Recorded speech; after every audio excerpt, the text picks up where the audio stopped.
Welcome everyone to another film club, and for the first time, Sandy Q is on the right time zone. Onto that, I am. Sandy. How are you? Being in I'm the well. great I'm on the land right of side God's of the country. pond. Yeah, I'm on the correct side of the pond too. I'm doing great. I'm doing great and happy to be here. Jay, how are you?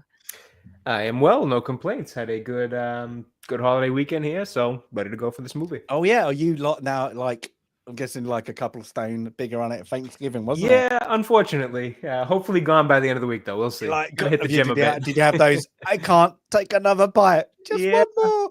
That was more Thursday. I was better with the leftovers over the past couple of days of kind of moderation, not going as hard. But yeah, that Thursday was a pretty full day.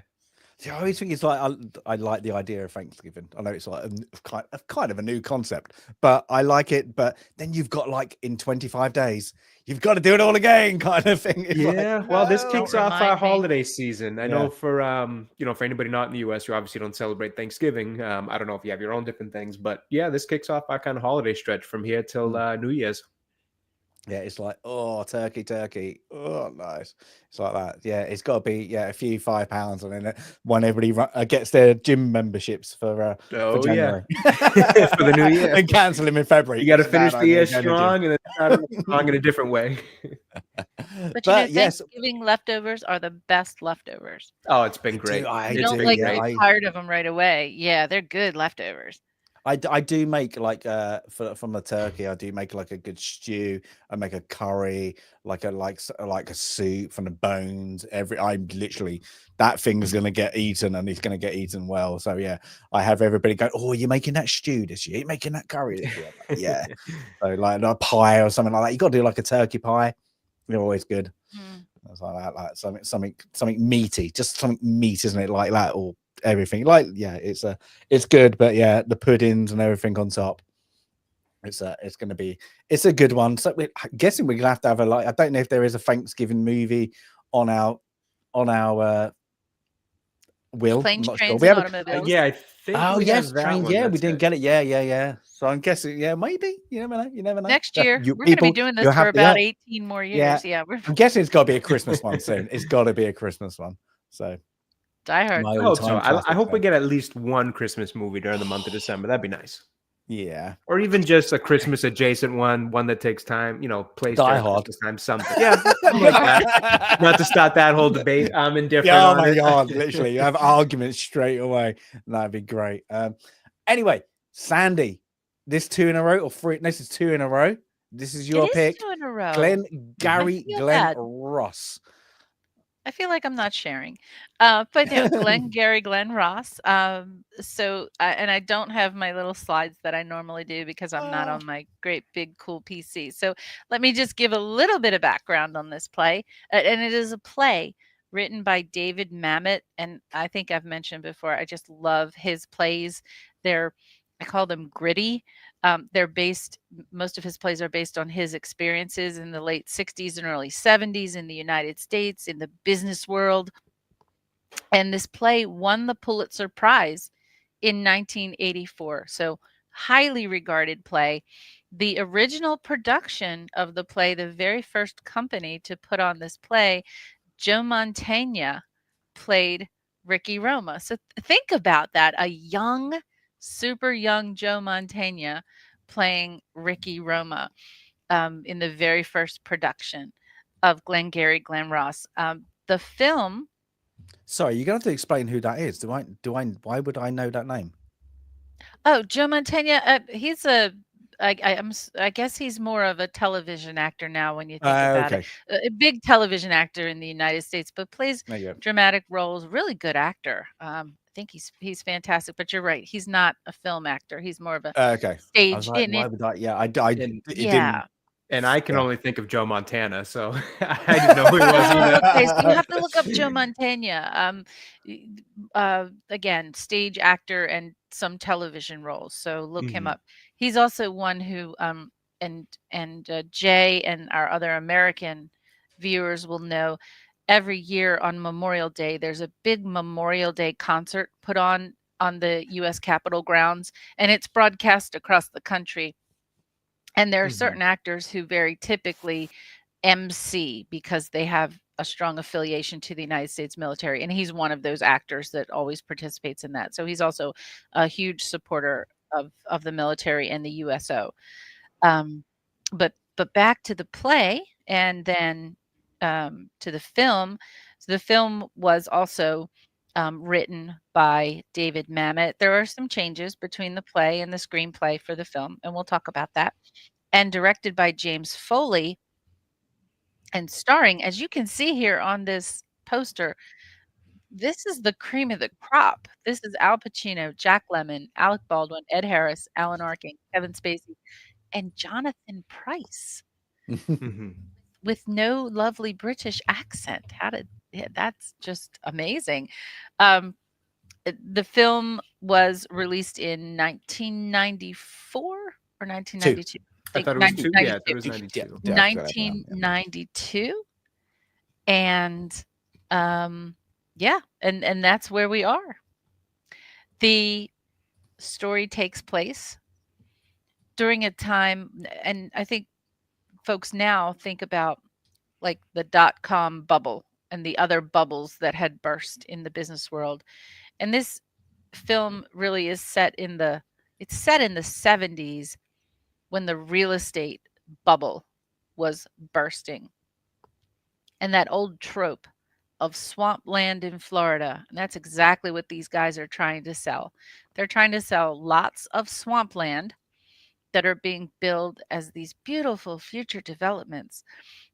One previously called Glen Ross Farm, and then the new one, Glengarry Estates, are the ones they're trying to sell.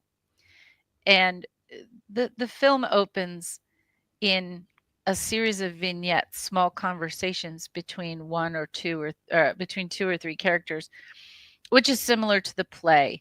The play itself is only about 4 scenes of conversation between 2 or 3 characters.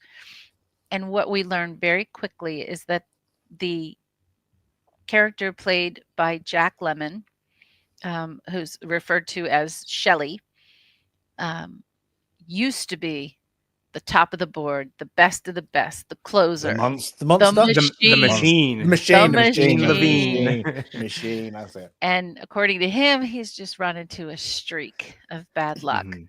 But really, his tactics and his style, as you'll see later when he's trying to make a sale, they no longer resonate anymore. He's using stale old 1950s and 60s tactics to try to talk to, contemporary prospective buyers.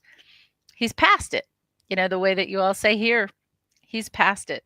And the newer generation, Hey, Nico. the Ricky Roma, is able to connect with prospective customers differently. And you'll see a great example of how he connects with his customers or prospective customers. Mhm. And then in the middle, you've got these desperate men who are just trying to make a buck for their families. And you find out along the way that they used to make a lot of money, hand over fist, and probably spent it that way too. But it's just not happening anymore. And that's kind of the setup. Very desperate, very, um, kind of sad. These Mhm. sad businessmen who probably wearing the same suit every day, and one character driving a Hyundai. And the office manager and the guys downtown, Mitch and Murray, they're not happy with the sales. So you've got the salesmen trying to up their game and desperately trying to get good leads to follow. And you got the guys downtown who aren't having it anymore. So there's going to be a sales conference. And I'll stop there. I've given you the intro, I've given you the setup. What do you think? Now, I like the setup. Now, I want to know, have you seen the play? Yes. Yes. Okay. So I've seen the play, and I recently read the play. Yeah. So I read So- the actual book for the play. Yeah, so I like the setup because you get Jack Lemmon, Lemmon's character Shelley, who's on the phone, and he's obviously talking to a relative. Yeah. They don't really delve into the relative, but there's something going on that is a distraction. So the distraction is that, and then he's kind of being coy about what's going on, but it's not divulging too much to it. And then you go straight into then Ed Harris. He's being a bit more, his phone call is a bit more full thrift, like a bit more of a statement about, when you're going to be here. I'm here at like 8. He seems like he's trying to make a sale or trying to book something. And then I like how they go in it, and they're in a cheap, it looks like a cheap restaurant. It's like I'm guessing it's a Chinese restaurant. It looks, I don't know, but it think looks, it is. I think the sign outside said China Bowl or something like that. Yeah, it's like, and they're all, it's like their go-to place. We find out later in the movie, it's literally across the road. It's across and the it's street. literally, it's literally their go-to things. But it sets it up quite well as you get Jack Lemmon, the predicament with him is like, because when he has the conversation near enough straight away, doesn't he, when he comes out with I forgot Kevin Spacey's character John Williamson, and then they go into that, and then you get him, he has a little bit of a like moan at him. They're all moaning about, what do they call it, the sheets? No, was it sheets? The leads. The leads, The that's leads, it, the leads. new leads on come sale. The in. new leads, Right. yeah. So they're all moaning. The ones who aren't doing that well are all moaning. He's moaning straight away, and then we get straight into Al Pacino's character, Ricky, who's a bit more. I suppose he's straight away. He's the slimy one. Yeah, I he's suppose, kind of the Yeah. epitome of that slimy kind of sleazeball sales guy who's selling you snake oil salesman. Essentially, he knows what he's selling you is crap, but he's going to wrap it up in a bunch of gold and try to give it to you, or gold paper, and try to give it to you anyways. just to say, I love that. I don't know if that was a thing. Oh, who is it? No, it's not Sandy. It's Reckless Wolf. It's certainly not me, I can tell you that. I don't know that question mark with That would be better. And that is from well done, Abe. There we go. Hi, Miss Daces. Yes, Reckless Wolf, the girlfriend. Yes, so she figured out how to do it now. Again. Hey, Jade. There we go. Oops, sorry. No, Nico, that's cool. There we go. I just saw it in the chat. I was like, are they mistaken? That Sandy's like mistakes. Daisy, Sandy, Shelley, whatever. Too many S's. Too many S's. We've got too many S's. There we go. Too many S's. But I think to your point about Ricky Roma, like we'll see it later when Jonathan Pryce comes into the picture, he's taking a very psychological approach to his customers. I mean, he is, in a way, exploiting them, right? 100%. 100%. He is just in their emotions and plying this guy with alcohol. And whereas, I think the Shelley character is more of like, okay, the cheesy Ron Popeil type character, right? The old oh God, you're too young to know who Ron Popeil is. The buttoneer and all those crazy gadgets on television. The guy who used to sell all the gadgets, the pocket fisherman and the chop-o-matic. But wait, there's more. That's kind of the Shelley tactic. He's being smarmy and nice to them. And Roma's just getting in their heads. They're just totally getting in their heads. And he is, again, we'll see later. I don't want to go too, but they're all about the money. but Mhm. he's But gonna it's go to every length to yeah. get that Well, that's it. money. Like, well, it's like when you see Jonathan Price character, like they're at the bar, and it's like you went into the wrong kind of. It's the bar of the restaurant, but you went. It's not like he's meeting him because they're across the way, and then their meet up later comes on. It's like their meeting was by chance, and In the he spider's noticed, nest, in the Right. and spider's web. yeah. And he's like, "Well, you're in a suit, you're dressed quite well. You must be drinking something, expensive." And then he's like, "Yeah, boom. There's I'm off for the next 30 minutes, but you're my mark now." Right. So Yeah, he won't yeah, miss an it's good. opportunity. When he sees Yeah, it, yeah, he's going to it's pounce on it. yeah. But yeah, But our so most desperate. Oh, go ahead. no, so but I did like, sorry, just going over the facts of the movie. I did like, because this has what probably, except for the car scenes, you have the outside bit, and then you have probably maybe three locations, like a toilet Yeah. areas or whatever, a couple of things, but like it's all in one time. And I like how there was I did see the fact that the most money on the movie that was spent this is above the actors. You think these actors are well known now, 94? Some of them probably not as much known at that time. Oh, 92, sorry.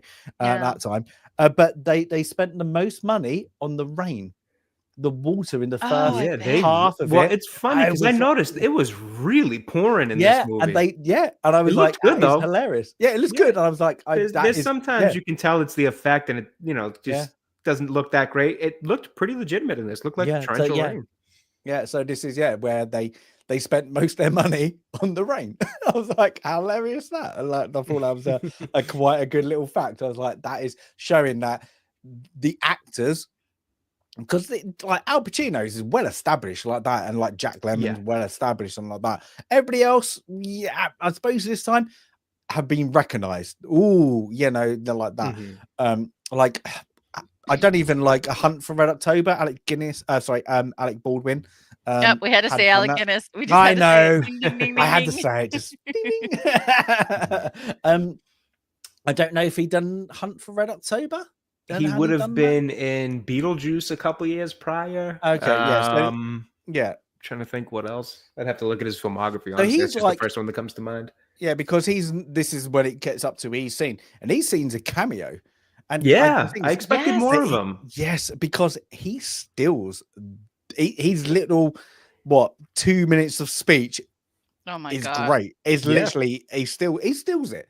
He steals it. Like, and I can understand it. Like, if you did that on a play, you would want to play that character, but you would be annoyed that you're not in the rest of it like that, because you've got the best lines like that. Put down the coffee for closers. It's brilliant. So yeah. Well, it's interesting to find out that, because I actually didn't know this was a play. It's interesting to find out it was a play because much like a play, it heavily relies on the dialogue and the actor's ability to deliver that dialogue. The story itself isn't entirely super complicated, but the dialogue and the intricate way that the actors kind of feed off of one another in these conversations, we'll talk about Alan Arkin and Ed Harris later on at the bar, the way they kind of like, are you saying what you're saying? Are you thinking what I'm saying? Are you saying, like, that whole thing, that back and forth? It's so intricate and it's so smooth and it flows so well that it reminds you a lot of a play in the way that it's actors acting and it's dialogue that was well written type of thing. Yeah, I would like to know how long it took to shoot, because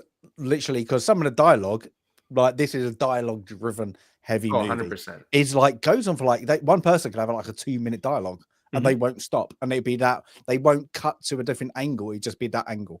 So wonder how many times they it took that. So, but well, and think about too, this was performed on stage so many times. Think about how those actors had to be on their game to get those back and forth scenes of dialogue. And on stage, and I've seen it on stage, and having listened to the book, the play, it's some of those scenes, especially the one between Moss and the other guy, I forget Alan Arkin's character, but Ed Harris and Alan Arkin, it's actually played for laughs. It's funny in person. All you need is one person in the audience to kind of laugh at the banter back and forth, and it's funny. And what this film does through the rain and through all of these scenes being at night, it changes the tone. Like you don't get I don't feel many or any laughs in the film, whereas when I saw the play and when I listened to the book, because it was it was a recording of a performance. And let me tell you who was in the roles. On the Audible book was Richard Dreyfuss as Shelley and Joe Mantegna reprising his role as Ricky Roma. And this was just recorded like 5 or 6 years ago. And Richard Dreyfuss was amazing. And this was a live performance recorded. And, you could hear the audience laughing, clapping, it was very different from watching this film with, the rain, etc. But I don't want to get too far away from the actual plot. Like when we get into, of course, Alec Baldwin, it's like even the first bit, this is going to be a serious film. I didn't see any, I don't see the humor into this film. Yeah. And it might play things like that. Is very, they've got a job to do.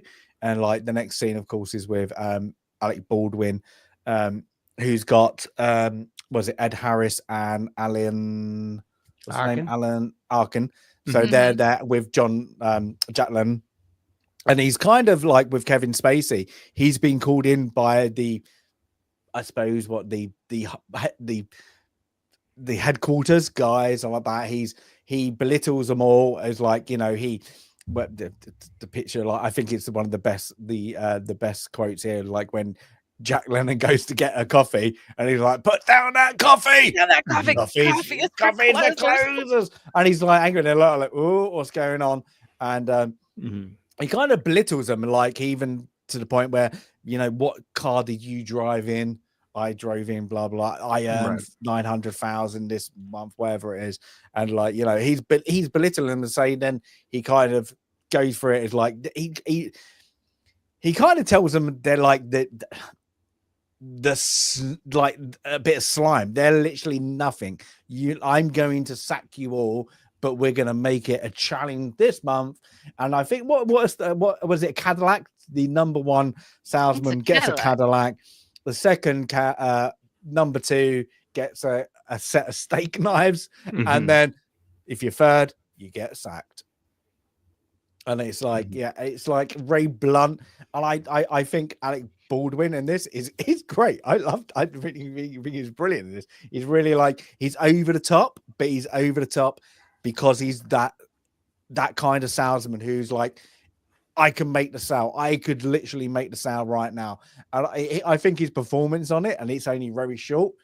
I know people have got the differences of him now, but if you go by this performance, I think that is great. I really enjoyed it. It's like, because you're like, oh, and everybody else has gone, oh shit. And then it's only Ed Harris, who's got a bit of a mouth, who's kind of like, what you saying? Like that, like that. And because he like the three of them, like the little triangle, who they're like, Jack Lemmon, Shelley, and George. Is it George? Alan's George. George Alan Arkin. Sounds right. And then I can't remember Ed Harris's character. They keep Moss. on I know it's Moss. That I don't know his first name though. Yeah, they keep on thinking they're not, because of the leads. They are not getting it. And then it's even like when Kevin Spacey's character is like, this is why you're getting the crap, because we're not going to give you the good because you can't sell, you just can't sell. So they're losing it. And it shows like with like how Jack Lemmon is like like Shelley, his character has just lost it. He's lost like how people can sell.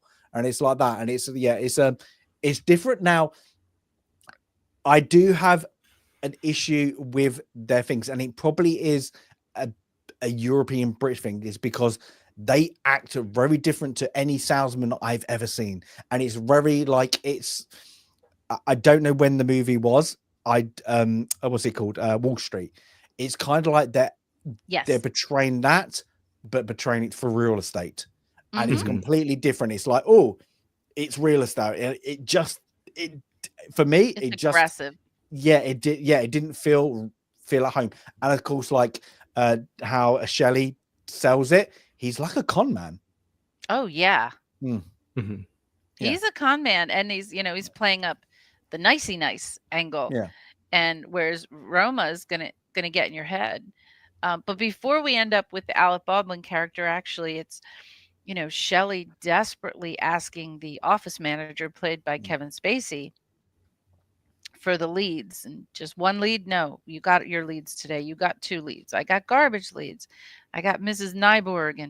And there are some elements of this film that would be viewed as not politically correct today, because there's kind of a joke made about the name Patel, and those individuals who are recommended as leads, and an assumption that individuals of a certain ethnicity are not likely to buy, and it's a little uncomfortable today to kind of see that.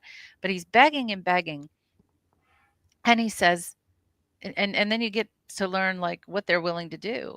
And he says, well, I'll give you 10% of whatever I sell. And the office manager, while you initially think, oh, he's a straight up guy, and he's, after some bickering back and forth, he's like, well, 20 and $50 per lead. Mm-hmm. And Shelley begrudgingly agrees to it. And now it's pouring down. I mean, this is when it's pouring down rain. He's walking with Spacey out to his car. He gets into Spacey's car drenched. I would never let anyone in my car who was that wet. I was thinking that. Jeez, Louise, like completely soaked. Now he's in. If you notice, I think he's in an. Is he in an Oldsmobile? I It's couldn't not tell. a super nice car. Yeah. That Spacey's in. But he gets in the car, and Spacey agrees to 20%, $50 a lead, and he says, "Okay, give me the lead." And Spacey's like, "Well, give me the $50." And Shelley says, Well, "Well, he I just don't does have that, it doesn't with he? me. I don't He have just it with me. gives that his palm, yeah. I'll give you 30." And Spacey's just like, "Nope, done. Just done." Mm-hmm. Like, whoa, geez. He just did that to humiliate Shelley.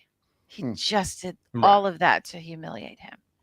But the dialogue back and forth between those two, and you're going to see this in this entire film, the dialogue is just precise. Mm-hmm. It's back and forth, and they play off each other, and it's great. Go ahead, Jay. I was just gonna say, it's just impressive because it's at this like breakneck speed delivery where like they are just firing off this dialogue back and forth. It feels like such an authentic conversation of, two people legitimately just like kind of not winging the conversation, but like it seems very authentic in the sense of like the reactions, the quickness and response, everything about it. It just flows so naturally that you really get impressed by how precise they deliver it. Even just the facial expressions, the frustration in Shelley's face versus the those kind of things. Like I was floored by the acting and the delivery of the dialogue in this, because it wasn't simple dialogue. It is mouthfuls at a time, and they just absolutely crush it. All of them, all the actors in this. If you take the actors and what they portray now, a lot of them portray, I suppose, parts they've done in the past, but this is how to act in that role. This is like a masterclass. If anybody wants to like what masterclass of like, you need to portray this kind of person, the sleazeball, the downer, the loser, whatever. This is kind of like a kind of a masterclass. Even like Jonathan Pryce. It's literally, this is, oh yeah, okay, acting. Wow, they literally went down, bang, bang, bang. It's like that, because you can say like how it's all that, like I was saying, like it's even like how they react to when Alec Guinness is belittling them, and like in their face and all that, just their like faces, like they do it. Everybody's doing it well. They're like tick that, yeah, bang, bang. It's like that. But like if anybody said this is your cast, wow, that's my cast. Thank you. I'm having that movie. Thank you. Like, yeah, okay, thank you. Yeah, thank you. Bye. Yeah, that's it. Like now, like they're probably, some of them I said like are probably as recognized back in the 90s, but now, wow, you would literally be like, yes, please. Yeah, like most of them, if they didn't go on to be Oscar nominated, like I'm very surprised. Like most of them were even now like that. Like there's Oscar winners, Oscar nominated, like BAFTA winners, so and so on, and then they just went on and on and on. Now some of them went on and on and on, did the wrong thing. Yeah, and of course, all of our talk about their acting is aside from them as people. We're separating art from artists as we talk about this movie for sure. Yes. But I think because the play was so well done and well received, I think this is one of those films that actors would have wanted to do. And there are, hopefully someday the Wheel of Film will grace us with Tootsie, because I put it on there. But, you know, Tootsie's kind of silly, but it's also kind of serious. And one of the elements it explores is kind of the life of an actor and how hard it is when you're a struggling actor. And, you know, there are certain roles that everyone wants to play. Like if you're a Shakespearean actor, you know, every male wants to find the time in his life to play Hamlet early in his life and King Lear late in his life. And I think this is probably one of those plays/films that they probably didn't have to ask twice for good actors to want to take on these roles, especially with this dialogue. I wonder how many of them were stage trained Broadway, I'm guessing, or started their career in that before they went to Hollywood, because most of them I recognize as the Hollywood star, you know.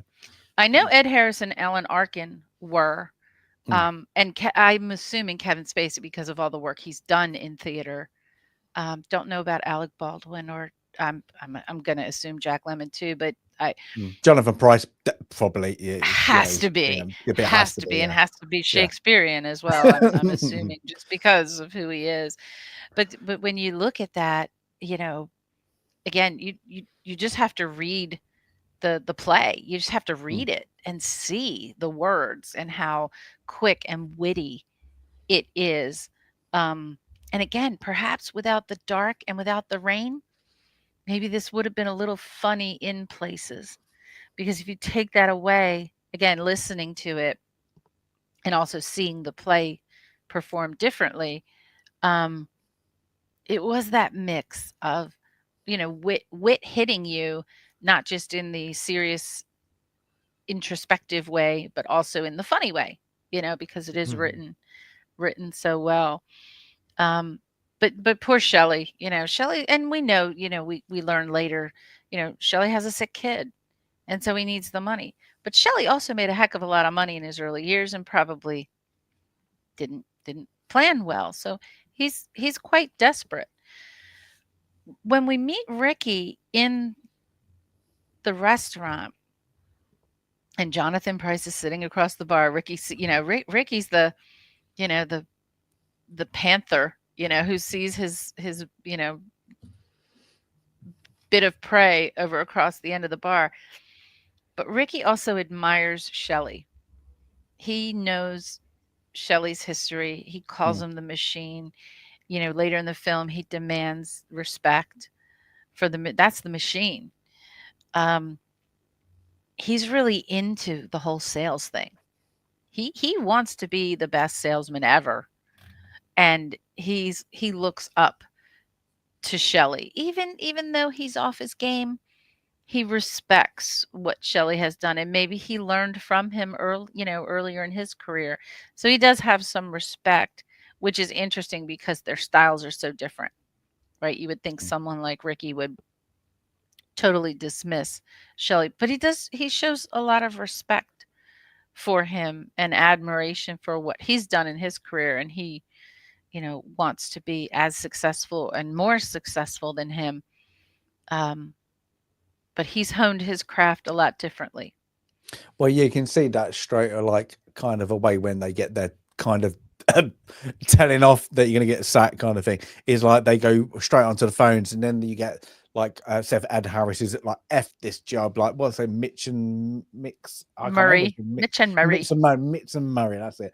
Is like he's like F you, but the other two kind of get on there, and you can see their sales difference. Like, oh, we're in the area, I'm going to take a flight later, this is my last trip, I can come out to you tonight, that's it. But then Jack Lemmon's is the oh, you won something, but I just need to get the forms. Yeah, you want to like the old style, you know, trying to get you to sign something that you really don't want to win. You're like, you know, so it's kind of very that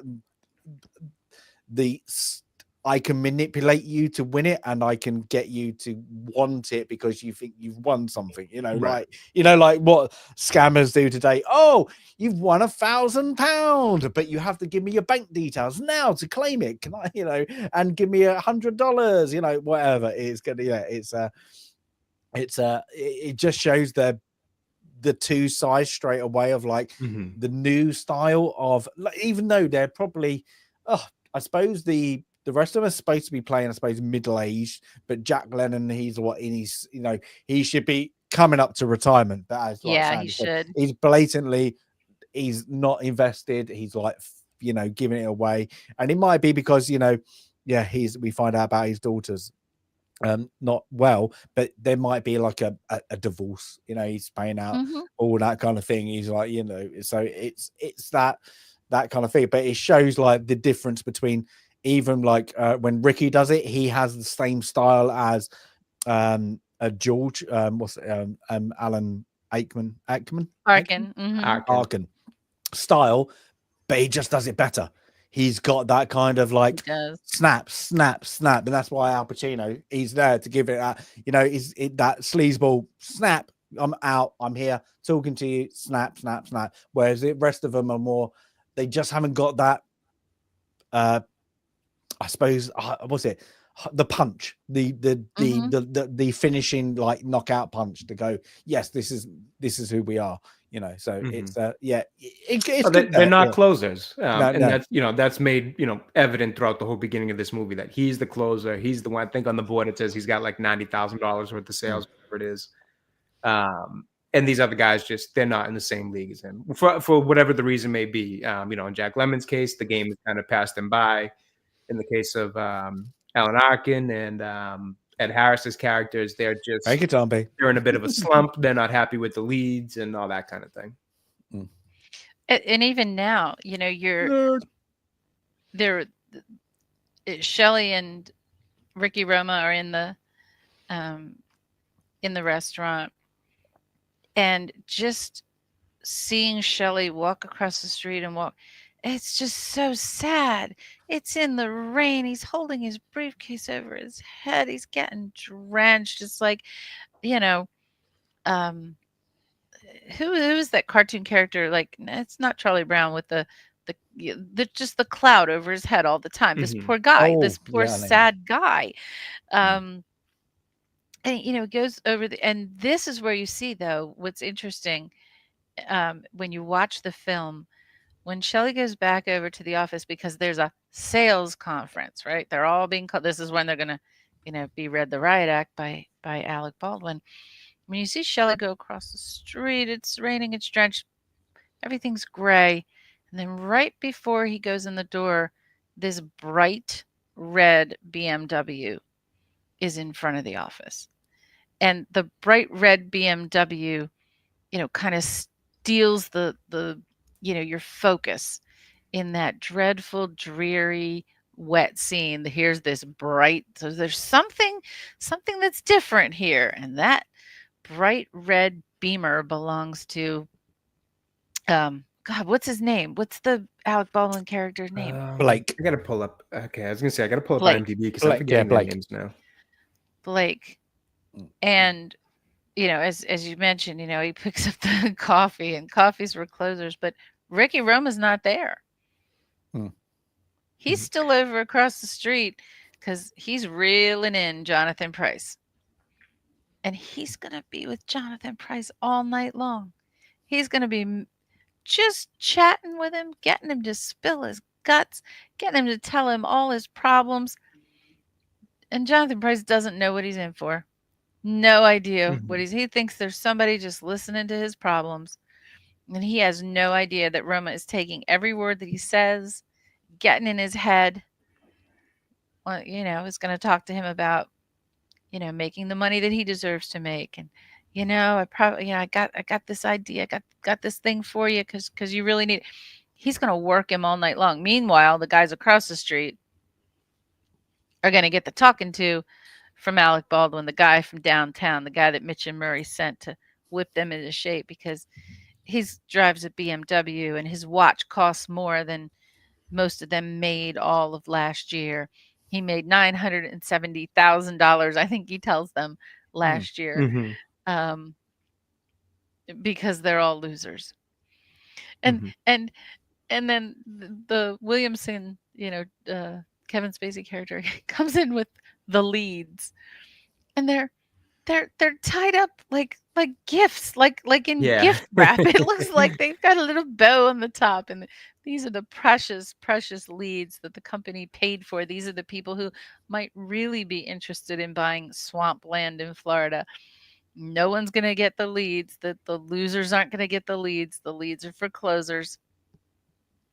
And Alec Baldwin is telling them they need to always be closing. And the other one, Aida, what was that? I forget what the it was Attention, interest, interest, decision, Oh yeah. and I can't remember the last action. Maybe was the last action, one. probably. Oh, I can't say it. Yeah. Well, But just ah. completely deflate. How can that be motivating in any way, shape, or form? Mhm. Just completely deflates everyone Mhm.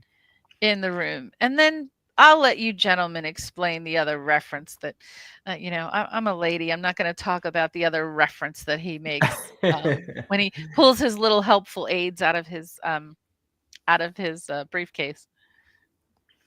Yeah, I mean, he goes the full distance in terms of using. I mean, he's berating these guys. He's belittling them, berating them, making them feel like less than men, type of thing. And to kind of put the cherry on top, he takes out a little object, which is two brass balls. I mean, literally two brass balls on a pair on a set of string, and he basically says, he's like, "This is what you need in order to make these sales and close. And if you don't have them, then you're not going to be cut out for this line of work."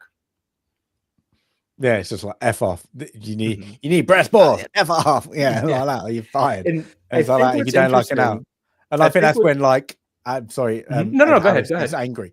Ed Harris gets a bit angry, doesn't he? He's like, what the? You like you Yeah, that kind of saying I sets ain't him got over balls. the edge. And it's like Don't that. And talk I to me think, like that. yeah. So One thing I was going to say is interesting is the idea that, like, and Sandy was referencing this with Jack Lemmon's character. You do kind of feel bad for him, especially in this scene. Like, nobody likes to see another human be spoken to the way that Alec Baldwin's character is speaking to these guys. So you do feel for them to a degree, but then on the other side of it, you realize like they are, essentially tricking people into buying worthless property. So like they're also kind of the prototypical, kind of scumbag salesman type of thing. They're tricking people, they're playing on their emotions, they're manipulating them into whichever way it is, if it's Roma's way or Jack Lemmon's character's way. At the end of the day, they're tricking people into trying to buy these worthless properties down in, Florida. So it's like at one point you do feel for them for the struggle they're going through and trying to make a living, and then now how they're being treated at work. And then on the other side of it, it's like, well, you guys are, doing kind of a rotten thing to a degree as well. I get it. You're trying to make a living, but at the risk of putting other people in a horrible financial situation. And then there's just the way they talk to each other, the way they talk to their boss, where it's like, it's almost another kind of case of like, none of these characters are particularly good people at the end of the movie. Like, they're all kind of, Yeah, that pieces keeps of happening crap to in us. their own kind of way. that's your All the picture. films that I choose. Oh my God. Right. These are all the films I choose too. But Yeah, it just is. makes for an interesting dynamic as you're going on this Mm. journey with these characters, because it's like, yeah, there's times where you feel for them a bit, and then there's times where you just like, but dude, you kind of had this coming. Like, you're not the greatest person yourself. So I found that to be pretty interesting. Yeah. So Now, like, Moss has an idea. Oh, go ahead.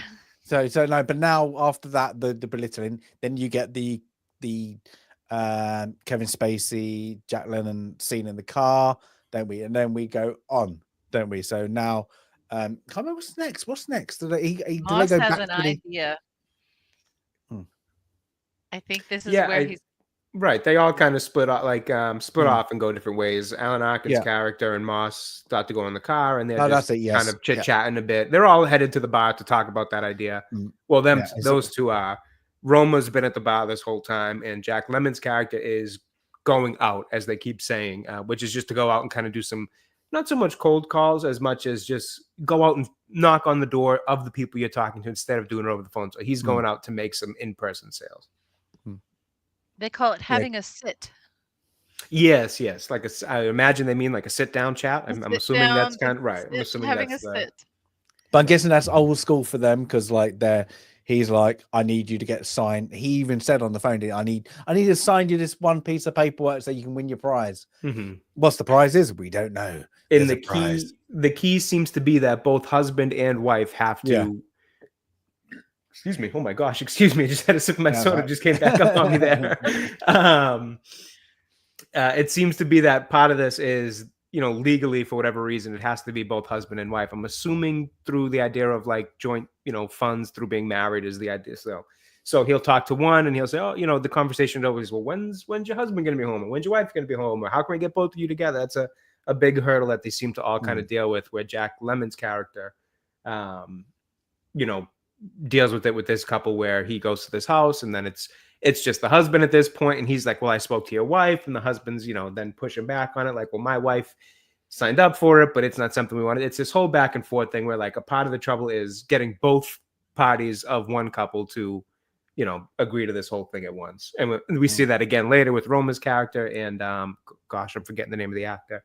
Yeah, but we'll see that. Price. Yes, Jonathan Pryce. We'll see that come up with them as well later on. Yeah, it just shows like when Shelley does it to the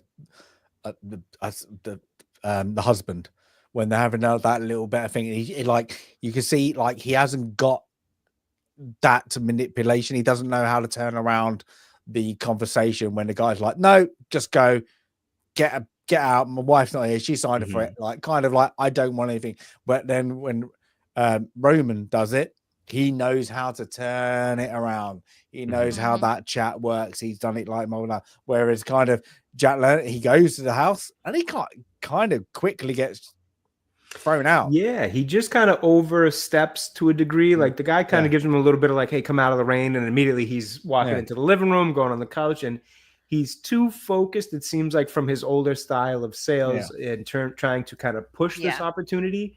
Whereas Roma, on the other hand, he's just having conversation. He's having philosophical life, conversations, or how he views life, at least.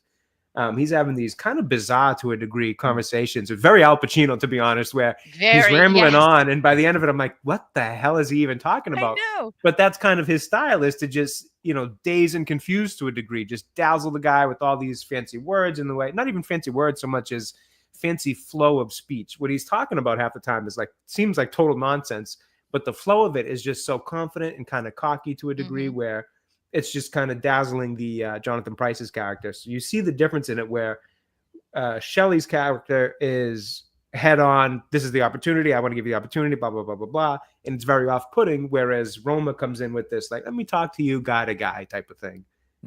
So it's another example of the two very different styles, where Shelley's is immediately rejected and the guy basically pushes him out the door, versus Jonathan Pryce, who's there just having drinks all night and enjoying the conversation. But that's what you see, like he's Shelley's probably he's the the wife at home, a bit bored, husband's away, I can manipulate her. As soon as the husband turns up, he's like, oh, don't know what to do. I think that's the thing, is where Roman is very much like new school. I'm just gonna keep you talking. The more you keep talking, more you trust me. Doesn't have to be anything I care about, just keep talking. And that's it. So, but yeah, then we kind of get, after that, we get into the car with Ed Harris's Moss. Harris's character. This is the best bit of dialogue to me. This back and forth. What are we talking about? Are we talking about, what are we talking? Are you saying, what are we gonna? Amazing. I agree. That was a highlight. This is the, I suppose, the plot. The subplot of the movie. I would say probably. Yeah, I would say it's probably like a subplot kind of Yeah. plot. Like if there's a plot 1A, this is plot Yeah. 1B type of thing where they Yeah. start kind of in the car where they're both just kind of complaining about, mostly Ed Harris's character is complaining about what they just went through with Alec Baldwin's character. Like, how the hell are they going to talk to us like that? Especially when the problem is not us, it's these leads. I mean, we hear the leads. I think I wish we had a counter for it just to know how many times we heard them say the leads in this movie. These two characters specifically, and Jack Lemmon's as well, are focused on the leads and how bad the leads are. Whereas Roma, for the most part, is like, I don't care, what lead. The old kind of like, I'll sell salt to a slug type of mentality. Like, I don't care what lead you give me, I'm going to sell it. Versus them, who are more like, well, it's the leads, it's not us, and they're really complaining about it. So these two characters, while Ed Harris is just, completely thrown off by the way they were just spoken to, Alan Arkin's character is a little bit more kind of, I don't want to say no backbone, but a little bit softer in personality where he's not kind of standing up to it as much. He's kind of just like, blindly agreeing with everything Ed Harris says. Like, yeah, it's crazy. Yeah. Like a yes man kind of thing. Although I'm sure he feels that way himself because they just got berated by somebody that they've never even met before. He's not really driving the conversation so much as just reinforcing everything Ed Harris is saying. And that's when Ed Harris, I think, starts to get the idea of, all right, maybe I can work with this guy in this ultimate plan that I have going on, which we then find out at the bar. And if I can't work with him because he says, what if, what if I don't want to? He says, but if it goes wrong, I'll just tell them you were my accomplice. He says, well, how? I didn't do anything. You listened. Yeah. And in the stage play and in the audio version of the play, that got uproariously loud laughter from the crowd. And I understand why. Because he just says it because you listened. Like that makes him guilty. It's just so good and it's just so witty. But Ed Harris is like, no, I'll tell them you were with me. He's got a much more sinister kind of delivery of that, where it's like, oh no, like you're already in on this. Like I'm about to do something bad, and you're going to be a part of it with me because you're an accomplice. You listen to my plan, and if you're not going to rat me out, then you might as well be a part of it, type of thing. So. He's a lot more sinister in the delivery of that. Yeah, he is. And what you don't realize. Oh, go ahead, Stacey. Sorry. Carry on because I'm going to go on the next scene. I was going to say what you don't realize at this point in the film, spoilers, is Moss is George isn't the only person that Moss has discussed this plan with. Right. So he's what do you call it? He's guarding the plate. What do you call it? He's covering his bases. Sorry, I'm all baseball right now. Covering his bases, guarding the plate, whatever. He's taking precautions to make sure that he can try to get his hands on these leads and have other people to fall back on. He's not going to be the only one. He figures if he can spread around the blame, then it's a little less likely that, that he'll get caught. And, what are these things worth anyway? These are slips of paper. These are slips of paper with names and addresses on them. And there's Ricky Roma in this Chinese restaurant selling land to a person that wasn't on a lead slip. He's just a guy sitting on the end of the bar who looks like he's down on his luck or, worried about something. And Ricky's going to pounce. And look what he's going to turn that, he's going to turn that into a potential sale when these other guys are just waiting for these names on these little sheets of paper, which is just, so again, showing the difference between how they're pursuing the business and how Ricky's pursuing the business. Exactly. And even their own accountability in kind of what's going on with their careers, where they're just so focused on it's leads, it's not us. And again, Roma's just like, it's not the leads. It's you either got it or you don't have it. And that's kind of the message coming from Alec Baldwin's character too, in terms of, the whole closers thing. It's like, look, you're either a closer or you're not, plain and simple. If you need the leads, it's almost like in, this is kind of a weird reference to make, but in the first Spider-Man movie in the MCU, where Tony Stark says to Spider-Man, like, if you need the suit, then you're really not the hero. It's not about the suit type of thing. Yes. Same kind of concept. It's like, it's not really about the leads. It's if you need the leads that badly, then, anybody can sell if you've got a, slam dunk type of thing, or anybody can get a layup if you got an open court. Can you hit the, tough fadeaway 3-pointer in clutch time. That's the real skill of the athlete type of thing. Well, I think that's prevalent into the next scene because you get Al Pacino being Al Pacino. Being honest, this is Al being Al Pacino Pacino. just being Al Pacino. This could be in any Al Pacino movie. He's just playing Al Pacino.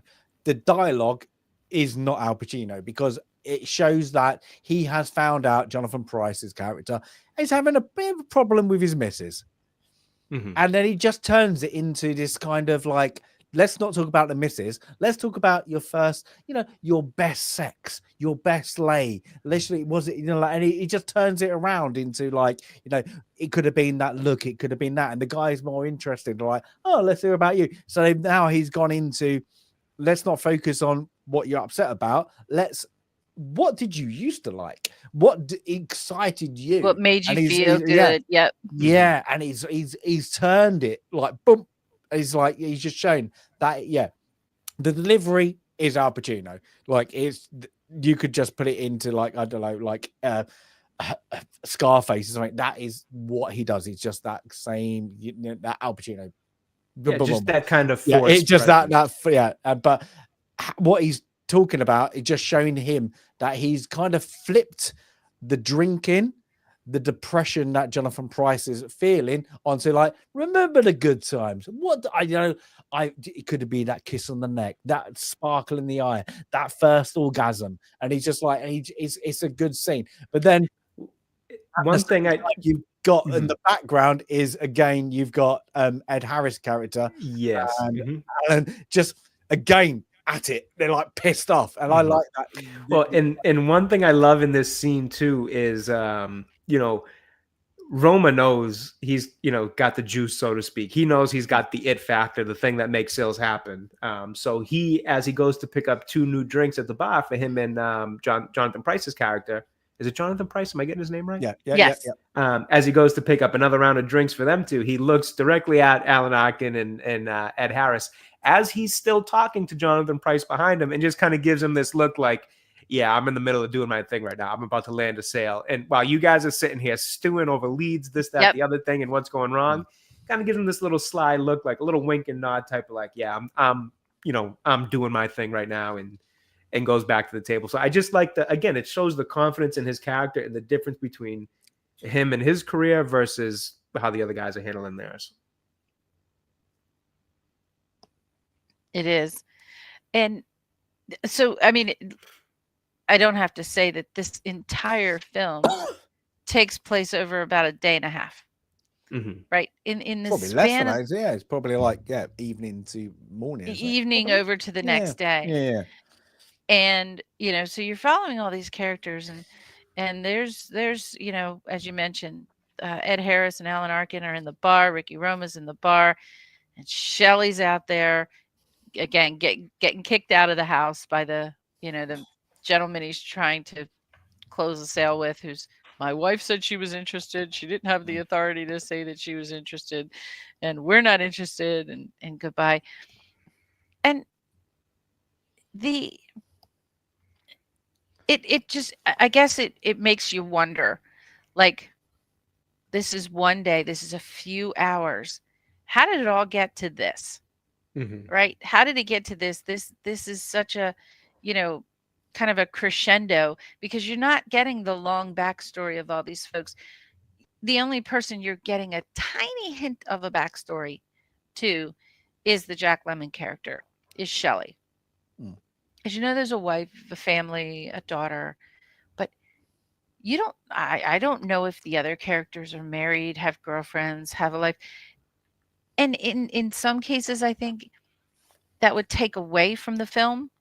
But because all of that is stripped out of this film, you really are focused on all of their emotions and the tension kind of leading up to, what's going to happen at the end of this night. And, I kind of went back and forth like, oh, I don't know. And look at us. We're kind of struggling to remember names, even because we're referring to these great actors and not the names. I don't care about the backstory, because this is just one little tiny slice of time. And we're focused so much on the dialogue and so much on the setting and the performances. We kind of don't need that backstory. And the only one we do need a little backstory on is, well, Night is going to end. Morning is here. And there's been a break-in. Oh, right. So just to explain to the idea from Ed Harris, I don't think we've talked about that in depth. It's so the idea that Ed Harris is pitching to Alan Arkin's character in the bar is they want to stage a robbery at their office, take the leads in the process. Obviously, you know, make it look like that was just one of the things they took. They want to stage the robbery, take the leads, and sell them to another firm that's apparently across the street or something like that.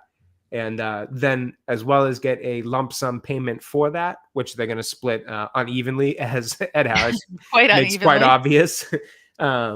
They're then also going to potentially get jobs working for that company as well. So not the smartest plan in the world, to be honest with you, because I think you'd be able to trace that pretty quickly. But that's the plan they've come up with, and that's the plan that they execute. It's so not smart. I mean, where do you think the first place you're going to go? First off, you're not stealing money or equipment, although they do steal the phones and they bring up that they stole the phones. And again, in the stage play, that is another point of hilarity because Roma's like, well, give me the phone. Give me the phone. And they're like, they stole the phones. They stole the phones. It's just funny. But they're not stealing. They're stealing leads. They're not stealing the money or the contract. They're stealing the leads. So where are you going to sell them? You're only going to sell them to a competitor. You can't go to a pawn shop and sell leads. Right. It's not like they have value to anybody other than being, you know, companies being in that business already. This plan is so bad. But again, like, why are they so desperate? Because they're going to lose their jobs. Well, there are other jobs out there, except, again, remember, this is being portrayed in probably the late 70s. And we were going through... No, it can't be, because, sorry to say, because Jack Lemmon says, doesn't he? He says, I was the greatest salesman in the 87, 88, 89. So you're right. Yeah. You're right. And Roma doesn't he? Okay. Roma does have the kind of one of the first versions of a cell phone or mobile phone, as you guys like to say over there. Maybe he does have a cell phone, so I think it's close to the 90s. Maybe maybe they changed it for film, make it more modern day. Yeah. Maybe. Yeah, because Roman does it. Yeah, doesn't he? He does have a cell phone. Yeah, it does. Yep. Yeah. Yeah, because the play was 84, and the desperation was we were in a recession, and there weren't any other jobs. You know, it was people were being laid off, and here, I get it, it's your livelihood, but go find another job. Go do something else. Well, I think it also highlights a bit of the kind of cutthroat nature of sales. You know, it's a tough business. Sales is tough. Working on commission like that, it is a tough gig. You know, so I think that's part of the kind of social commentary I think they want to have on it too, is like, even the way they act, the way they treat one another, the way they speak to one another. You know, obviously in today's workplace, none of that would really fly. But, you know, in the early 90s or late 80s, it's a different time. It's a cutthroat world. And like you said, there's this real estate bubble, you know, soon would be the internet bubble, all that. But there's these things that are kind of culminating in a stressful environment for a salesman, specifically one of real estate. Now, for the Europeans, this is going to be the thing is I'm guessing at this things, there's like in European culture, you're a salesman, you still earn a wage. It might be your minimum wage, and then you top it up with commission. These guys rely on commission, like I suppose you get it probably in the restaurant business, like the wage, like tipping, tipping. That's their wage. They rely on that. It's completely different. And so this is where it's quite hard to relate to that you don't get. Oh, sorry. If you don't make a sale, you still get your wage. You might get sacked if you keep on doing it, but you're like that. But I suppose in America, it's very heavily driven in a lot of not just this kind of things. Like I said, just the being a waiter or waitress. That's your earnings, and it's what you get. If you're good at it, you get commission, you get tips. That's what you take home. It's very, very completely different. Like in the UK, especially, you still get a wage. You still get, it might be low, but you can still live off that wage. Where I'm guessing these guys, you don't make a sale, You're not eating that week. And in fairness, I'm not entirely sure. It is. I think it's a similar concept to the waiting profession. I don't entirely know if it's as drastic in terms of, because waitresses and waiters here, the minimum wage is not a lot at all. They're heavily relying on the tips. I don't know if it's as drastic when it comes to sale. Like, I don't know what their base pay is for salesmen either at that point or now. But I know that it's county to county. I bet you it is going to be, isn't it? Yeah. So I don't know exactly if it's as drastic as the restaurant business, but I do know at the end of the day, it is still their bread and butter. Like that's the commission is what matters the most. Yeah. That quick turnaround. Get it done. Get it quick. Sold, done. That's it. They get something because that's why they have to fire them if they don't bring in the money. Right. So because it's costing them something. Very minimal. Yeah. But that's where the next scene is, when a robbery has happened, I suppose. Kevin Spacey, the office manager, is panicking, but then you get Roman, who's going and goes, what did they steal? Did they steal the contract? Did they get the contract? Because he's really worried. Yeah, he's made that sale. Like, no, it's gone to the bank. It's gone to the bank. And he like kind of says, we've got a turnaround. Like, yeah, we've checked it. It doesn't matter. That. But then you find out later, he's like, is it 2 days or 3? I can't remember, 2 days or 3 days. 3 days. 3 days. 3. 3 days. Like 3 and days. He's doing all this mental gymnastics with Jonathan Pryce around what 3 working days. 3 working days. It's like, Monday, Tuesday, Wednesday. Oh no, but there's Saturday. No, Monday, Tuesday, Wednesday. Yeah, he just keeps saying like, but don't count Saturday. And he's like, I'm not counting Saturday. He says it like 3 times. Like, I'm not Wednesday, Thursday, Friday. I am not counting Saturday. That was I did like that little back and forth. Yeah. So Roman kind of because he's done, what is it, quite $80,000 or something like that? I think he was at about 90,000 right on the board. So he's like, give me the Cadillac, give me the Cadillac. I don't care about give me it now. And he rips. And talk about belittling and berating. At this point, they are.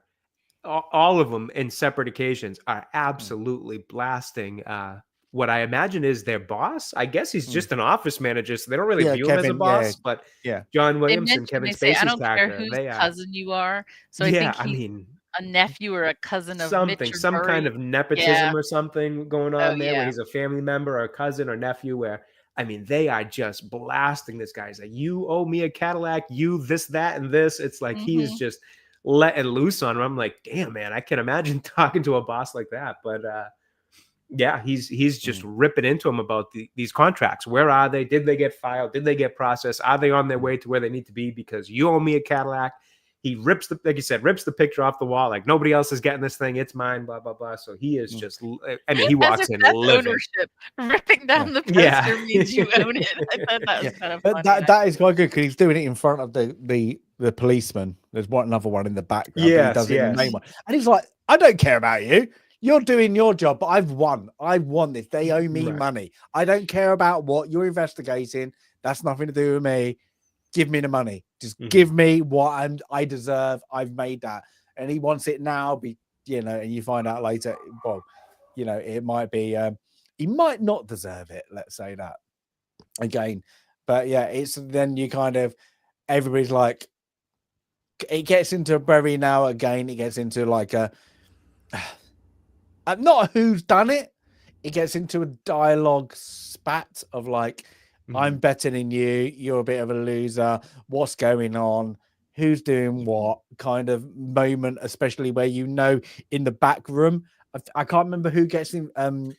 Is it Ed Harris gets? Moss is in there. So Moss is in there first. He gets interrogated by the police while the boss Williamson is in there as well. So they're kind of having this whole thing. He comes out of there like, I can't believe these cops are going to talk to me like that. Where do they get off? All this stuff. So you have to imagine it's a pretty intense interrogation over there. Plus, it's a little bit of kind of cover up for the idea that, obviously this was his plan. We know that because he discussed it at the bar. Yeah. So he comes out of there like, steaming mad, ripping into the police officers, the boss, the whole place. And he's just like, I'm getting out of here. I'm going to go to lunch, this, that, the other thing. And at the same time, good old Shelly the Machine is coming in, walking on cloud 9 because he thinks he just landed a massive sale. So 8 units to the Nyborg. Right. Yes. Yeah. So I think it was going to nobody else could sell to him. I sold to them. Right. So he's Exactly, got yeah. this like, feather in his cap because he feels like he sold to an unsellable lead and believes it's going to be about 80 grand worth of sales and whatever his commission is off of that. So it's kind of three different attitudes going on at once where, obviously the machine over here is really excited. Al Pacino's character is, pissed off about the leads in the Cadillac. Ed Harris is pissed off about what he just went through in that interrogation. But at the same time, because Roma has this huge respect for Shelley's character, he's kind of trying to listen to Shelley tell the story because he's all, he's happy for him too. Like, oh man, you broke a streak, like that kind of thing. Like, this is great. Tell me about it kind of thing. So as he's telling him the story, Ed Harris's character wants nothing to do with it. And he's trying to budge to have this own conversation or basically put on this whole show about how he's pissed off and wants to leave. So as he's walking out the door, he says something about like, did they get the contract or something? And that's when Al Pacino's character has this little sly remark that I actually chuckled out loud at this because it was a very smart ass kind of, insult to throw at him where he's like, what are you worried about the contracts for? And quickly, Ed Harris knows exactly what he means by that, which is, you don't have to worry about the contract. She didn't sell anything. So what are you worried about it for? So I actually got a pretty good little chuckle out of Al Pacino's delivery in that. And then immediately it starts this blowout argument between the two of them. The two of them being Roma and Moss. And they're all, this is it. Like they're all at each other. And it's unfortunate. And Shelley's going to learn really quickly that the people that he sold to are literally lunatics. And they only want to talk to salesmen. Yeah. Well, Kevin Spacey knows it. Already knows it. He's given them this lead. He knew this. These are they're what I can't remember he called it. They're lunatics. I think he calls them lunatics. Yeah, he did. He said they're lunatics. Yeah. They're lunatics. They're only here to spend like such. Right. I think he even gives references like such and such sold it, such and such, and they are just here. They just want to think like and he goes, you knew that check was going to bounce, and he kind of gives them a smile. And I always think like in the movie, he's given that because one, I'm your office manager, and you tried to bribe me, like literally. So he's just like, this is my FU. This is the lead that is an FU. It's like that. So yeah. I think even when Shelley first comes in and kind of announces the sale, the Williamson character says something along the lines of like, oh, it'd be the real miracle is if the check clears. And it immediately kind of perks up Shelley's ear, but he's like, oh, he's just kind of, being an ass type of thing. The full kind of revelation of that couple that he allegedly sold to or thought he sold to comes a little bit later on in the in this same scene, really, because the rest of the movie takes place here. This is a movie that takes place in like 3 different sets. Basically the office, the restaurant, and that one little quick scene in that family's home that Shelley goes to. Other than that, the whole thing takes place there. So the whole chunk of the end here is basically from when they walk into the robbery till everything, finishes. Yeah. So now you got, Jacqueline, Shelley is on cloud 9. He doesn't give it. He's the man. He's the machine. I'm back, baby. I'm back. And he believes it back. Roman is really excited. Like he's kind of like, I suppose he's like I've looked up to him. You can tell there was a mentor and mentee relationship here because Roma even points that out. He's like, you taught me everything I know type of thing. And he's very adamant about showing Shelley respect where Ed Harris's character, at one point says like, F the machine. And he's like, at one point, I think Ed Harris in that argument that they have says like, you got a real mean streak in you, Roma. And Roma's like, I do? You're the one who said F the machine. I'm like, this is like, I'm just giving you back the same kind of energy. So now it's morning time. This is now morning to and then of course you now have Jonathan Pryce's character turns up at the offices. Unheard of. Nobody turns up at the offices. Yeah. And this is to the wife. Must be some wife he's got. I like this. So you get now Roman, who Roman's number 1? No, Roman's number 1. But now Jack, Glenn, and Shelley, I need to back you up. I'm as good as you. I'm gonna back you up. Everything you say, I'm as good as you. You know, I'm back. I'm back, baby. It's kind of that thing. It's like he thinks I'm as good as you. Like you know, I can do whatever you want to do. So I'm going to play the nice guy. So, um, Jonathan Price's character is kind of going, I've made a mistake. You know, I need to I've spoken to my wife. I had too much to drink. You know, you know, I don't think it's right. And they're like, oh, you know, I don't like, and then, Roman's like, well, I've got to go. I've got to go. I've got to fly. He even shouts out to Kevin Spacey's character, who's with the police, going, "Oh, is my flight ready? Is it? You know, like he's got, you know, my bag's already gone there." And that's a tactic Shelley uses as well. Shelley's constantly like, "Oh, Diane," or whoever some fake assistant is that he's referencing. He's like, "Can you do this, this, that's it?" And so you kind of see a little bit of that mentor-mentee relationship, like, "Oh, that's probably where Roma picked it up from," type of thing. Yeah. And Roma picks up on what Jonathan Pryce's character is there to do immediately. One, because he showed up at the place, like that's automatically a huge red flag of like something's going wrong here. So immediately he enlists Shelley to be like, all right, this is who you are. This is the plan. You act like you're this person for working for MasterCard or whatever it is. And we're going to have these hand signals for if things go south for you to say this, that, the other thing. Essentially, on the spot, realizes not only is this guy here, which is red flag, he looks very, very upset. Like he knows he's about to come in and try to break this deal. So immediately this plan goes into action on the fly of we're going to do this, this, and this to try to get me out of here so that he can't talk to me before that check clears on Monday. And Shelley does it right. Yeah, Shelley plays it great. And then it kind of comes back. It comes back to kind of bite Shelley in his dialogue later that we'll talk about with the Williamson character. But the whole kind of like working on the spot and on the fly and making things up to help benefit another person in the sales group. They do it perfectly here. But then the office manager has to insert foot in mouth. Exactly. And for some reason, he thinks. But that's the thing. He needs to say, "I'm the office manager. You're salesman. You're beneath me," isn't it? It's that moment. It's like that. So he needs to do what Alex Guinness. Oh, sorry. Oh my God! I said it again. Alex Another heart for Alec Guinness. Ding, ding, ding, ding, ding, ding, ding, ding. There we go. Alex Baldwin did earlier. He needs to go. Look, you've. Like they've just like previously they belittled him, you know, like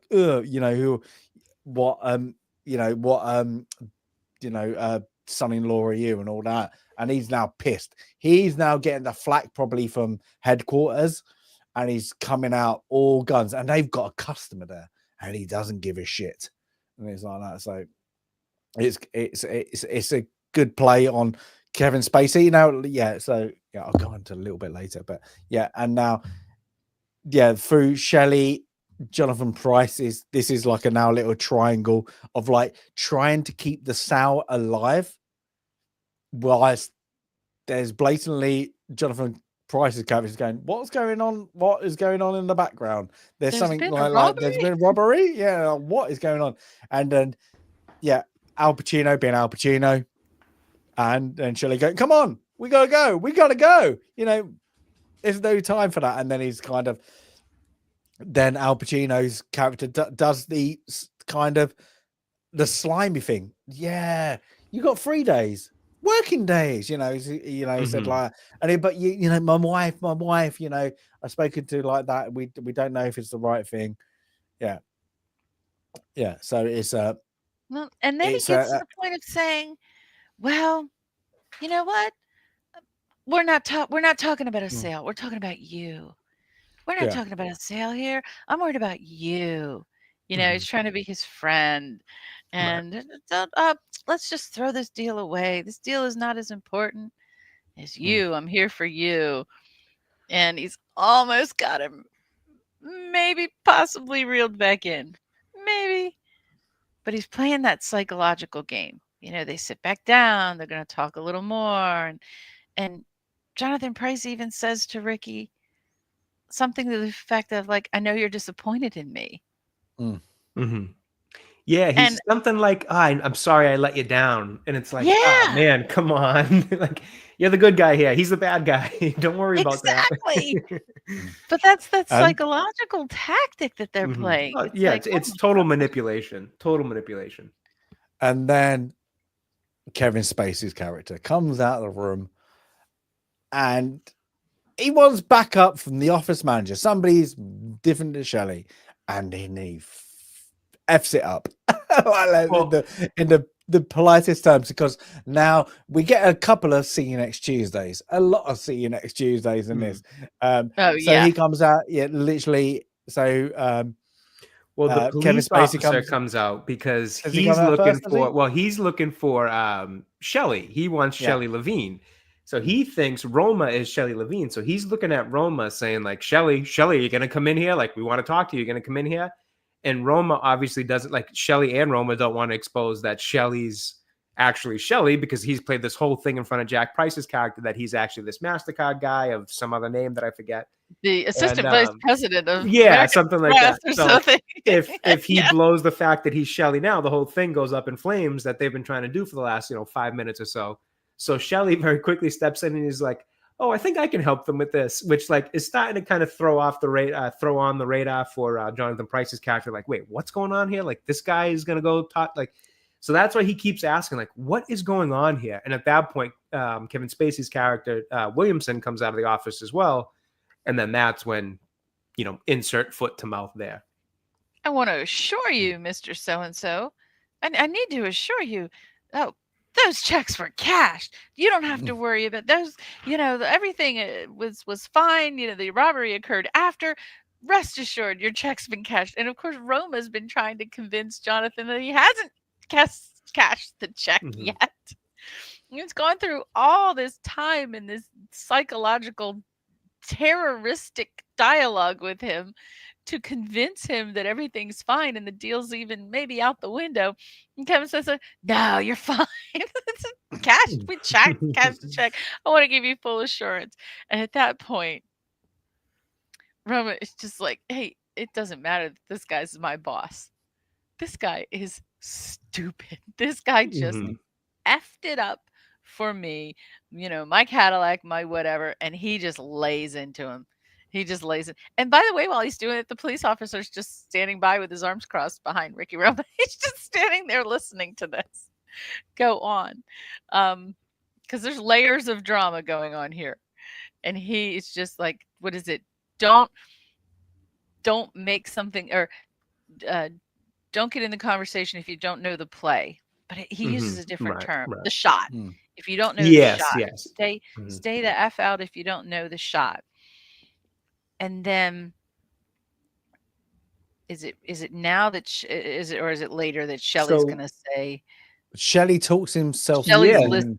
Yeah, Shelley's listening. So this is now. He's kind of in the background listening to all this. Then Roma goes in with the police officers for his turn to be interrogated. And at this point, Shelley decides, I'm going to take a victory lap and crap on this guy one more time. Shelley. Yeah, he overtalks. Yeah, exactly. Yep. He did the same thing Kevin Spacey did. He does the same. He shoots himself in the foot by just overplaying. The exact thing he's about to go on a monologue berating and belittling Kevin Spacey's character for, which is, if you don't know the play, basically putting your foot in your mouth because you don't know what to say. Like you're over speaking and you really don't know what you're doing. He kind of makes a similar mistake by over speaking as well. Just to take a victory lap too, so it's like, just desserts when it does come back to bite him. And then Kevin Spacey gets wind of, like, hold it, how did you know that? And I can't remember if something he says don't make something up. Don't make up a lie unless you know what you're saying. Something to that effect. Yeah, the same thing that like, Al how do you Pacino's know character it's a lie? What's the lie? And he says, well, that the contracts, were delivered. And Spacey says, how do you know that's a lie? I always make the bank deposits every single night. Last night was the only night in a year, because I stayed home with my kids, that I didn't go to the bank. So the only way that you would know that those checks did not go to the bank and that I was lying, essentially, is if you were the thief, because you would have come into my office and you would have seen the checks there on his desk. And So- immediately Shelley's character tries to play it off like, oh, what are you talking about? What are you talking about? And the Williamson character is just pressing him like, no, like you were the only person with me late in the office. You were the only person who would have known. And on top of that, that would have known that I didn't go to the bank with them because he was in the car with them, having that conversation about, are you gonna, give me the leads, pay for $50, all that kind of thing. Like, so not only are you the only person that knew I didn't go to the bank immediately after work because we had that conversation, the only one that would, kind of further the idea that the only one that would know that they never made it there was you would have also had to been the person who came in and saw them on my desk when you stole the leads. Mm-hmm. Mm. So But the then, entire time, I'm assuming that the Alan Arkin character, I'm assuming it was Right. George, right? We're And all that's- assuming it might be That's George. one thing One we of them kind of too, glossed over a bit, and I forgot about that because at that earlier portion where Ed Harris is still involved and he's going on this rant towards Roma. Right before that, while he's being interrogated, Alan Arkin's character is talking to Roma, and he seems very guilty. The way he's Very talking nervous, seems yeah. like he's very What do I nervous, tell him? What do I and tell him? Roma's telling him, like, tell him the truth. That's the easiest thing to remember. Like, you had nothing to do with it. You had nothing to do with it. And he just keeps kind of asking, like, you think they're going to find out? Like, he just seems very, very guilty. And so at this point, you're being led to believe that Alan Arkin and Ed Harris's characters went through with the plan that they discussed in the bar. Come to find out, not so much the case. Alan Arkin's character, who I think just went off to get some air or get some lunch, probably just afraid that he was going to be implicated in it, even though he didn't do anything, because of the way that Ed Harris had set that up, leaving that bar scene where he's like, well, you know about it, so you might as well be an accomplice. You listened. Right, exactly. So I think he's kind of feeling the heat of like, oh, crap, I didn't think he'd actually do it. I had no part in this, but he did it. So am I actually going to be implicated because I knew, blah, blah, blah. That's more likely his motivation for being so nervous. But they played in a really clever way where you think he actually was the one that carried it out. Yeah. So, yeah, from that, you kind of get now desperation, I suppose. More Yes. desperation. Yes. Desperation. Now, what was I can't remember the car. What did percentage he offered? I can't remember the percentage. Another 10% of all my sales. 10%. 50. Mhm. Then he goes 50. Yeah, and then he gets Yeah, up. so to then he goes 50. 20, yeah, to 50, and he goes 50, and then Kevin Spacey kind of then draws him in like, I know you did it, you've admitted you've done it, 50%, but why? Because the sale you just done is worthless. And he tells him why it's worthless. I knew it was worthless. You're worthless. 50% of nothing is nothing. So like he just goes, yeah, that's it. I'm done with you. And he kind of, yeah. And Kevin Spacey's character also uses a little bit of his own kind of like sales tactic to kind of work against Shelley's character here, because he's like, you either tell me and we figure this out, or I'm going to go in there and you're going to have to tell them.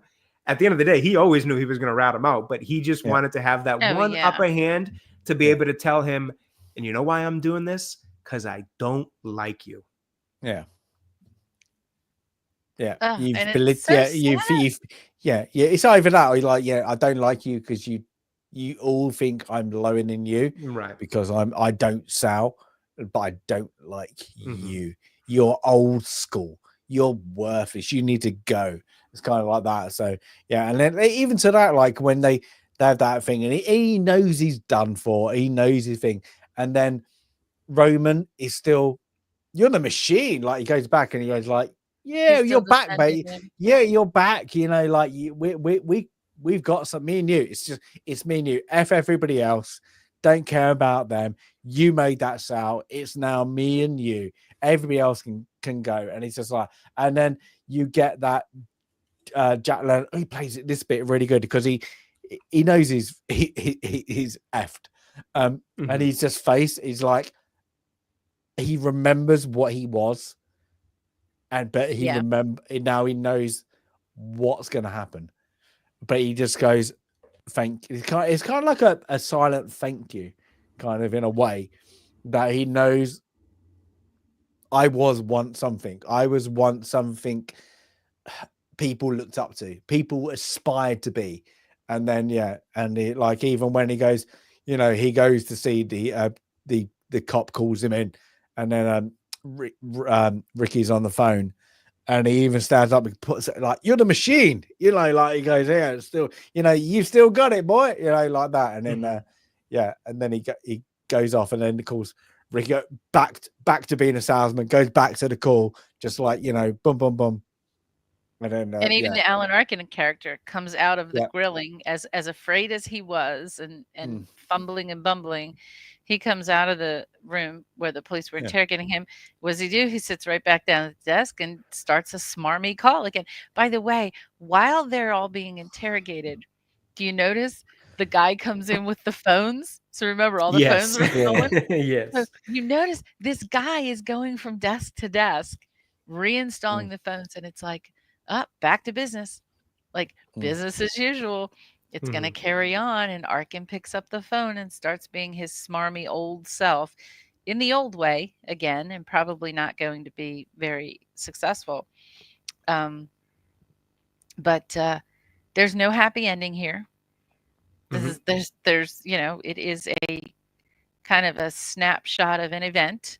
It's not a full complete story of someone's, part of their life or whatever. It's a few hours, it's a day, day and a half, whatever it is, half a day. Um, and then it ends. And this mm, is it. And this again for me, that's okay. Like I don't want the complete story. I appreciate this film for the dialogue. I appreciate the film for, having seen it years and years ago. And then when I was in London on a previous trip, the stage play here. So the stage play, I saw the main characters were Christian Slater playing the Ricky Roma character, and Chris Marshall, who's known in British television.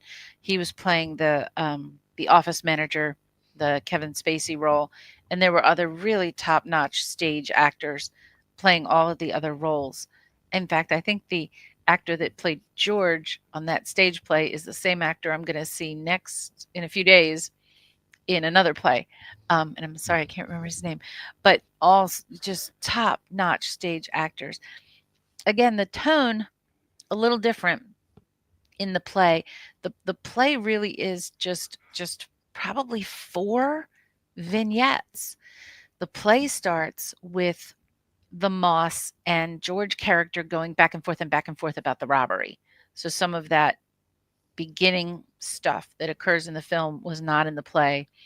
Um, and then the scenes in the restaurant, and it's more like complete scenes. So you see the complete scene with the Jonathan Pryce character and the Al Pacino character, and then the rest of them having their conversations in the restaurant, and then over to the office for the Alec Baldwin scene, and then back to the office for for the robbery.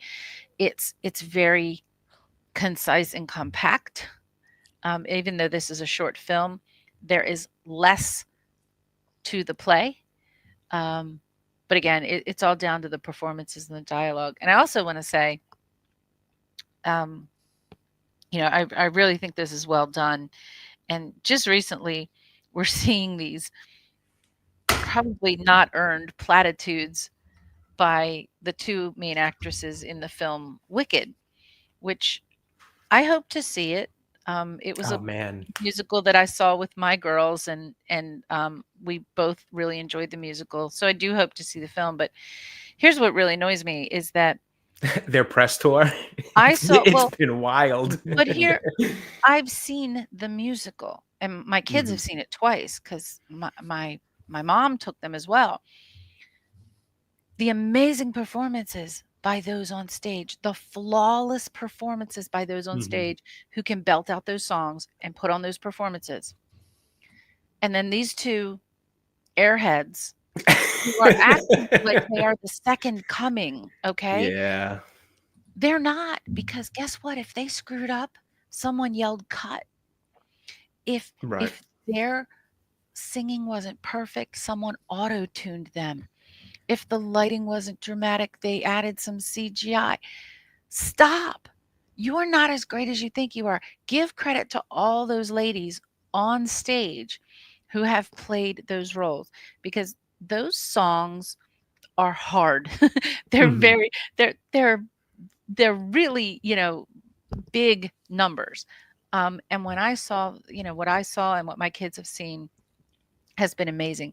So I don't give two hoots about the two performers there because they're acting like they're the first people to ever play these roles, and there were a whole slew of people, and I was blessed to see Adina Menzel.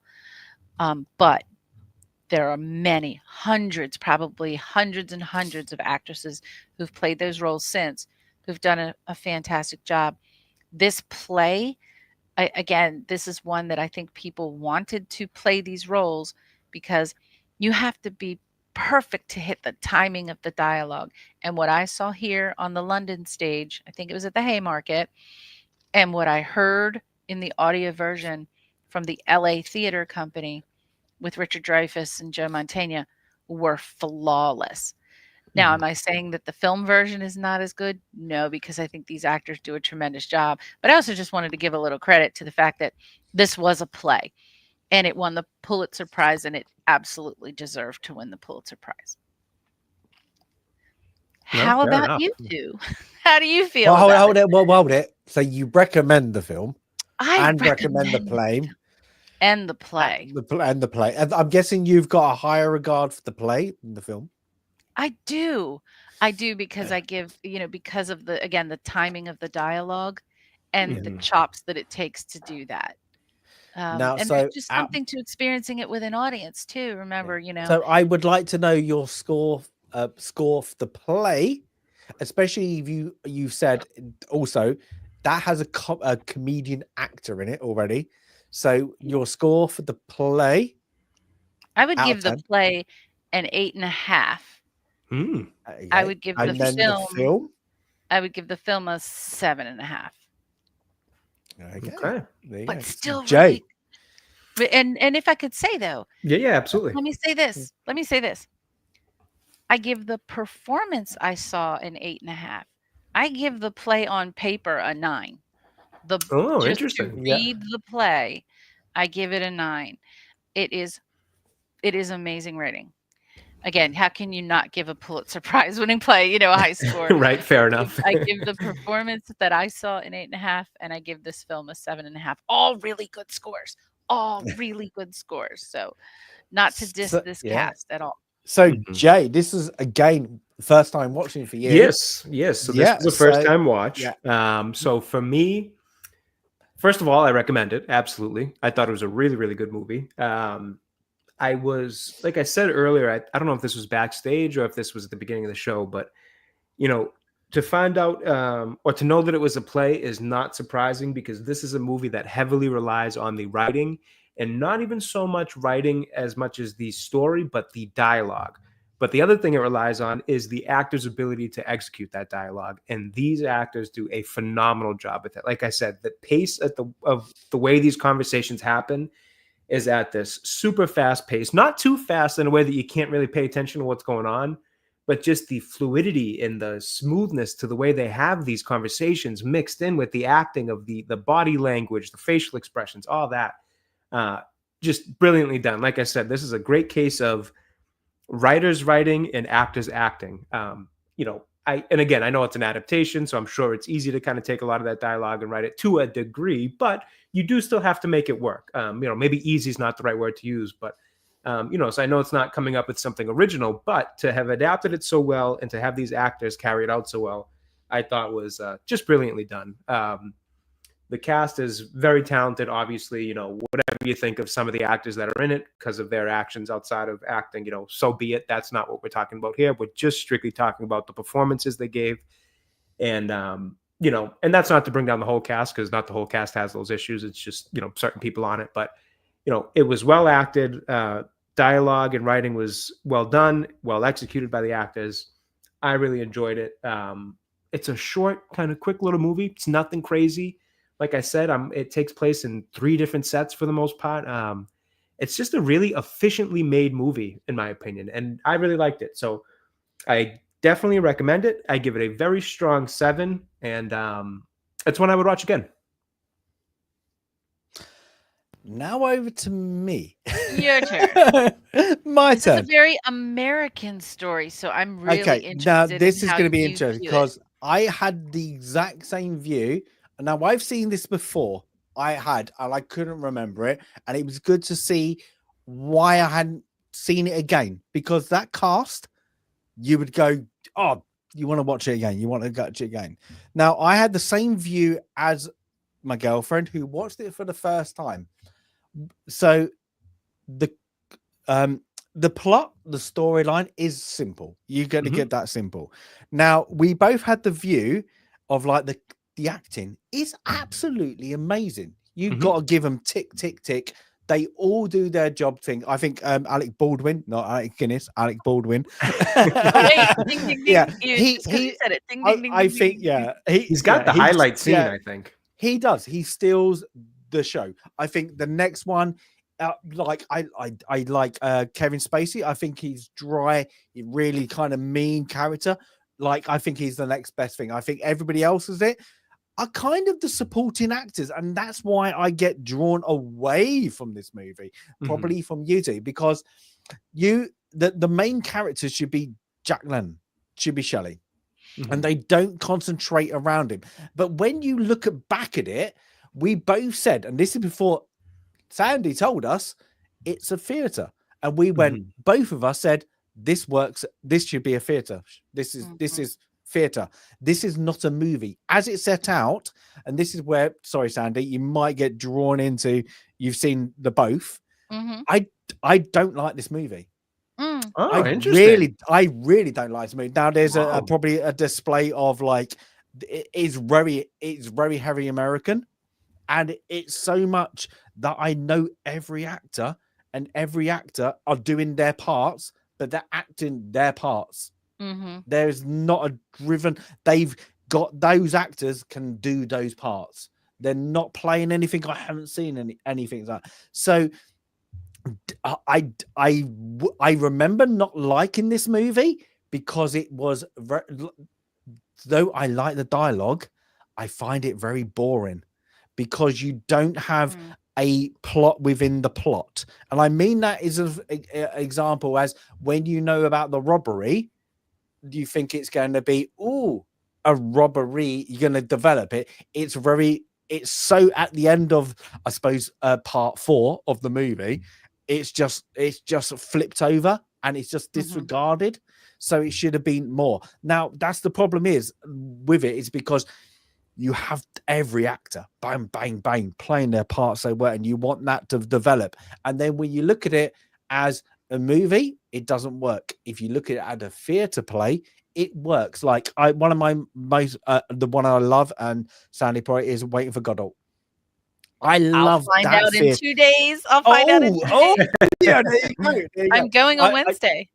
It's brilliant, absolutely brilliant. And when you watch it, you're like, oh my, but it wouldn't work as a movie because it's two guys. Yeah, there's a kid moving, but it's two guys, but they are playing comedy straight. They flip between the two. Now I did see it with probably the best two actors going to see Sir Ian McKellen and Sir Patrick Stewart. When I saw it, this is the I hate you emoji. I just want to say that. I just want to say that. But that's what I'm saying. They went from straight man to comedy. This is where I think this movie failed.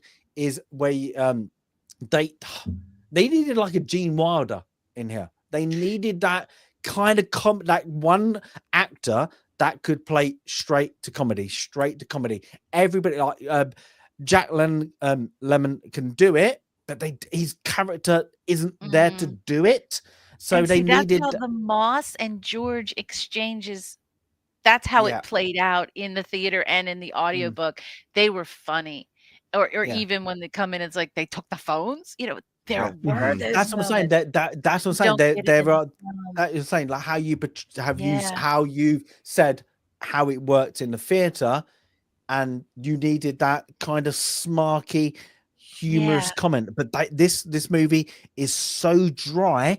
Like the worst thing is, like I liked the beginning. And the conversations between, you got was it Shelley, you got Ed Harris character, what I can't remember his name, Moss, and then you get into the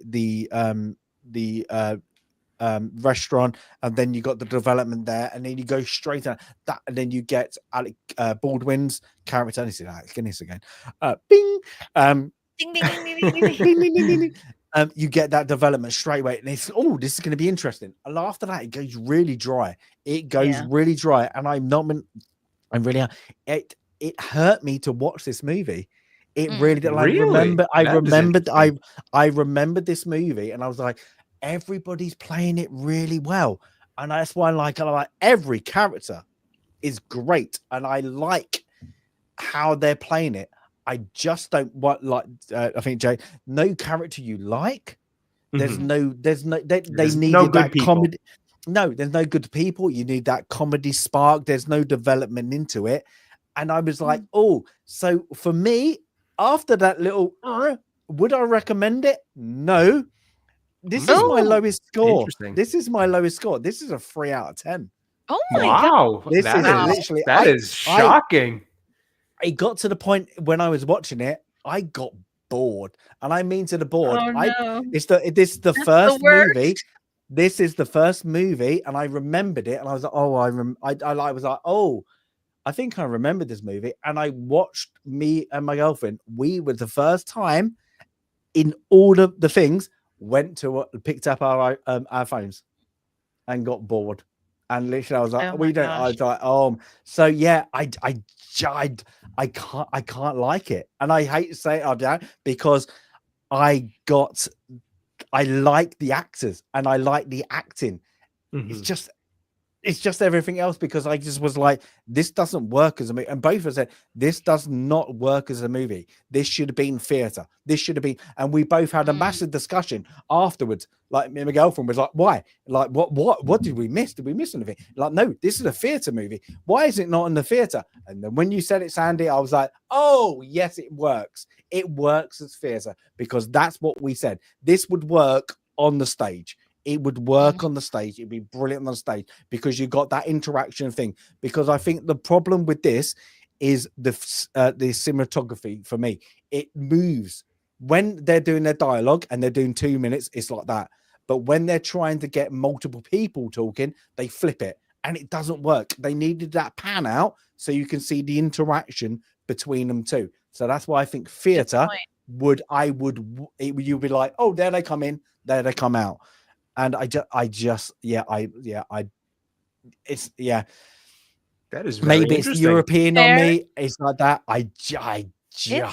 Do you know what? And it's also it could be why like other David Mamet plays have not been made into film, because his dialogue is always like that.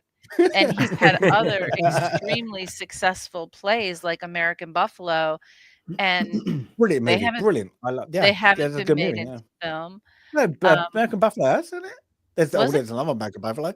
There is another American Buffalo. I have to look. I didn't think there's it was. There's 2 American Buffaloes, depending which one you're on about. I'll have to check and see. But now I'm wondering, like, so I picked a few other films that are kind of in this genre. So we'll have to see if you like them, like Network. Yeah. So we'll have to see. Yeah. If I know that's because I like the gritty. That's it. I like heavy dialogue. I like that kind of that concept. It just didn't pull me in. It pulled me in, and then just went, it just left me out. It just left me out, and it left me out. So because you're like it just think. But that's the thing, is because I liked the dialogue. I liked every moment of what they're talking about. It's interesting. It is interesting. You would enjoy the play. It just bored me to death watching the movie. Very interesting. I was not expecting that take. There you go. So, well, 2-1. Americans win anyways. Yeah. Sorry, Sandy's in the UK. So they might not let me back. Let me come back. They might kick me out tomorrow morning. No, but I think that's a really interesting take. This is why I love doing film club. This is why I love film in general. It's all subjective. So the way we all take different things out of it is always the most fun about movies, TV, whatever it is. Yeah, we get a chance to reread and rewatch and redo. And I would have never thought that I was looking for the printed version. There are actually bookstores here in London around Covent Garden and Charing Cross Road that are, deeply connected with the theater. So I did go on an adventure and try to find the actual paper version of the play. And I struck out, but I did find some amazing bookstores. Oh my gosh. Um, it was like, I Did you told the go one to the guy, one I recommended? which one did you Uh, recommend? It was Harry the one, Porter's. Oh, yeah. No, yes. no, you need an appointment to go that. But I had Oh, do walked by you? that one literally Uh, 10 minutes before you tweeted me. I had walked past it because my hotel's right here, like right here in okay. South Kensington.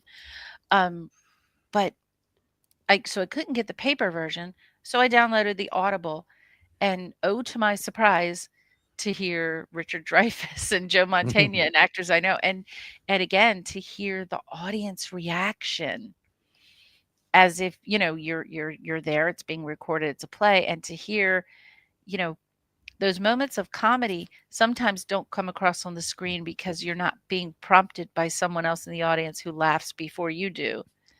And there you're hearing, the audience laugh.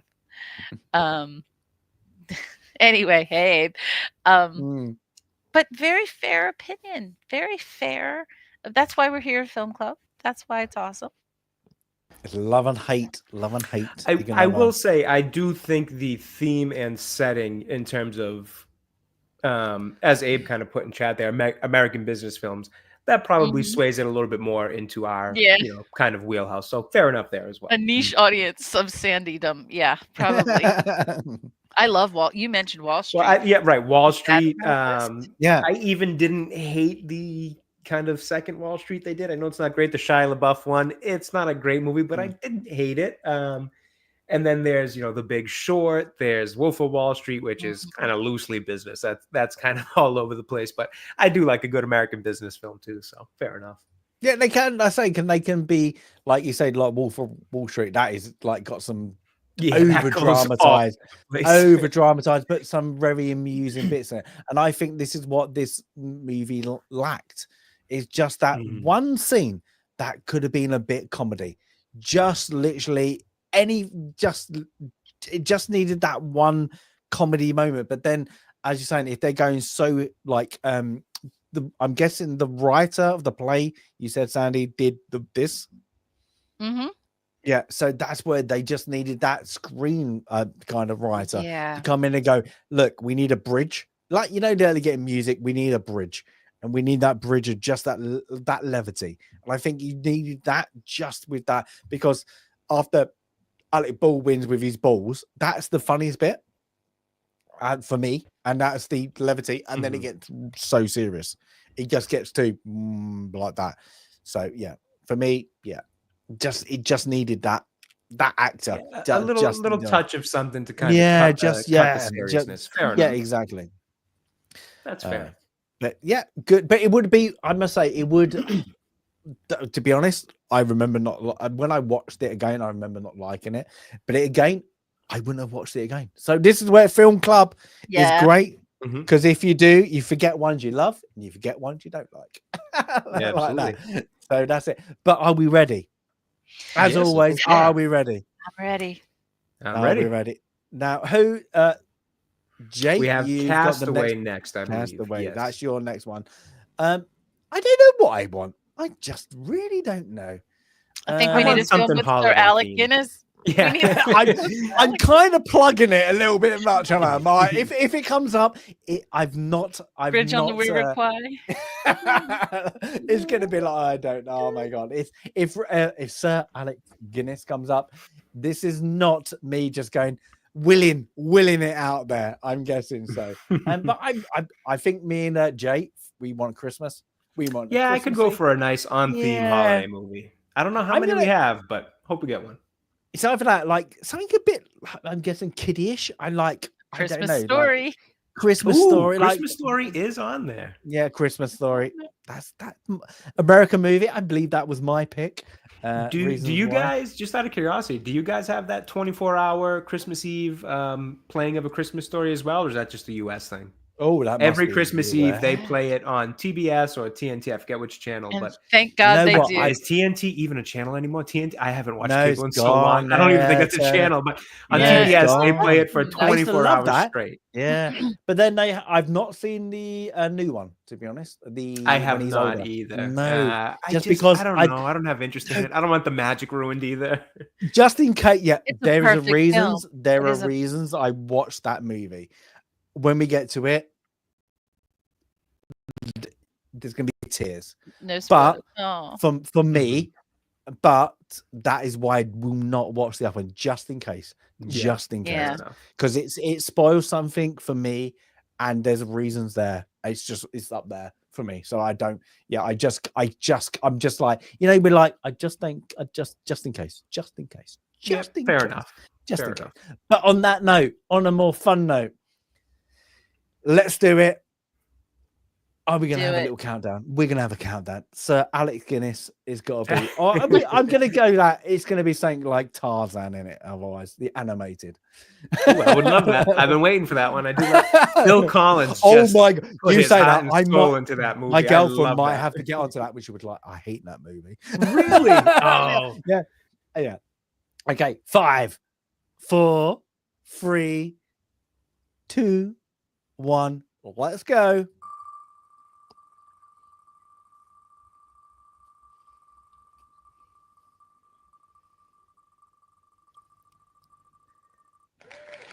Ooh. Al Pacino. Al Al Pacino. We got Pacino another again. one. 2 and 2. All right. There we Okay. go. Cool. That'll be a good one. Al Pacino. That's a heavy movie for Christmas time. Not quite what we were looking for. Just before Christmas, isn't it? So we got time. Is there snow in it? I think there might be snow. That might be not the right kind of snow. I don't know. That's a movie I've not I wasn't seen. going there. I'm so sorry. Yes, it does. I thought there was snow in Serpico. There is. Yeah. Oh my God. Oh no, This is I googled it and it's actually asking. It's answering. There's a place called Serpico. Okay, there is a place called Serpico where it snows. Okay, it's so in this Italy. This is one of yours again, Sandy, isn't it? No, is it? Is it? It must be. not one This of is one mine. of mine. This is If one it of wasn't mine. Jay's, then it was mine. Yep, Yeah, it not probably was mine. Yeah. I have seen it, but I've ages got ago. honestly, This was you're not saying mine. like I had a little roll, and then I've got dry. Literally, Yeah, I've gone dry now. I feel like So, there you go. I'm overachieving here. There you go. No, there's no snow in the film Serpico, although it does take place Oh. in winter in New York City. There is no snow. Okay, according to Google, there's no snow. Okay, so it does take place in winter in New York City, so at least we get a little winter. Maybe there's some Christmas. I doubt there's. Yeah, maybe we'll see a Christmas wreath or something in the background. But I must say, anybody else? These two have picked a lot of Al Pacino movies. Well, so there might be a lot of Al Pacino movies. I mentioned to you the two writers I really like are Sidney Lumet and David Mamet. This is a Sidney Lumet. So this is another grit. I'm sorry, it's going to be gritty again, but Castaway is kind of light compared to gritty. But yeah, this is gritty. But yeah, this is a true story. This is a true story. So yeah, this is a I've got to watch this. Like you have to keep your eyes on it. It grips you. It grips you. So that's good. Yeah. We got. Oh my God. You can't have 3 different films, can you? Again, it's literally. I love Film Club. I love The Wheel. There's got to be reasons. There we go. So yeah. I mean, if you look at just even the last 4, we had 4 Weddings and a Funeral. Now Glengarry Glen Ross, Castaway, and Serpico. I mean, you couldn't be bouncing around genres any more than that. No, you couldn't be. The greatest film. And remember, chat. It gets you something that you might have not watched for a while. Because I've not seen this movie, in 25 years. Yeah, I think I was a teenager when I watched it. So it's got to be. Yeah, so yeah, this is a great, good performances all around. So like that. So a lot to talk about on this one, but very, very, gritty is the best. Sandy, gritty is the best word. Yeah, 1973. Yeah. And some of the other actors in it are not, really well Here known. anymore? Yeah, and that No, too. yeah, that's Yeah, very they're most all likely. they're gone, Oh God, yeah, So a lot John of them. Randolph, Tony God, Roberts. how old is Al Pacino now? I know he's just had a kid. That doesn't count because he's obviously he's ancient. Doesn't But matter. yeah, He's got to be he, 85 plus, right? Al is it? Something like Pacino he's got to Well, be he's up was Al born there. in Pacino, 1940. Yeah, so he's 80. He'll What is that? 1940 is what? and, 84, 85, and 84. he's just had what? He's got a Yeah, kid. He's right He's got about there. 84. and he had a kid. Sweet. What last year? Last No, year, or the year Was before? that him? I know No, yeah, that was Al De Pacino. Niro just had I'm one. sure. I'm sure. Was it a dude? I think Was they're it the De Niro? same Yeah, age. De Niro just had a kid, Oh, I like don't in the know. last like 5 years or so. Okay. I remember it being Yeah. a whole Okay. big thing. The other He's answer 80. is how old is Al Pacino's girlfriend? Oh This God, is No, let's Google a that one. quarter, that's a a quarter different. of his age. You probably like his. Pacino's girlfriend. I don't even know. I'm just Oh my god, curious. it's gonna be like it's. I'm guessing She's 31. 31. Yeah, Oh slightly my older than you 31. would have expected, I guess. That But is And old. yes, That is older than all of us. That is and young, yes, he sorry, just had a younger, kid younger. last year. oh my There we God, go. so he had Oh one too, my, huh? What are these guys doing? Al they're Pacino is doing 84. His quite well. girlfriend. Well, Yeah. yeah, fair enough. But I mean, come on, Money for your talks. kids' Let's say sake, money that's tough, talks are. man. Oh Oh yeah, wait. like Oh, this there's is no very relationship. sad. This Oh, is the Hollywood legend Al Pacino, 84, and his girlfriend Noor Al-Falah, age 30, parted ways after a brief but high-profile relationship after they welcomed their son Roman in June 2023. So they were only together for a year, had the kid, and now they've parted ways. So he's Well, nice. God bless. Has he got full custody? I don't know, but she got what she needed. yeah, but I imagine Mm. she made out all right in that I that think ordeal. so. Yeah, definitely. She got Wow. the insurance of a kid. Yeah. So Ugh. Hollywood, hi. Yeah. Hollywood. Yeah, Yeah. the moral Was it? preachers to Hollywood. We're waiting for February. Hi, Hollywood. Oh, New district man. attorney, Hollywood. Yeah. Mhm. Oh, Whatever. yeah, exactly. Like the BBC, but As we like to much, say much around better. here, good luck to you and the Red Sox. Let's see how that plays out. I like that. Oh, I like that. Oh, that's good. Yeah, but anyway, so yeah, a different part of opinions from us all. And I was like, but I hope everybody watched it. I must say like that. So like, Mhm. yeah, I say it's one and done for me. Yeah, unfortunately, it would be, but yeah, it's not a for us, and my girlfriend as well. It's not a Saturday night one. Let's say that it's not one. I think it's somewhat fair to say that even if you don't like the movie and you watched it and you came out of it thinking, I didn't like it, I do think at a bare minimum, seeing those acting performances is probably worth worth an hour and 40 minutes because it's not too much. If you wanted to, if I knew somebody who was into theatre, into acting, like really highly driven into film, I would recommend it. If I'm going to go for that, oh, do you want something entertaining? Oh no, you just like, it's not like that another.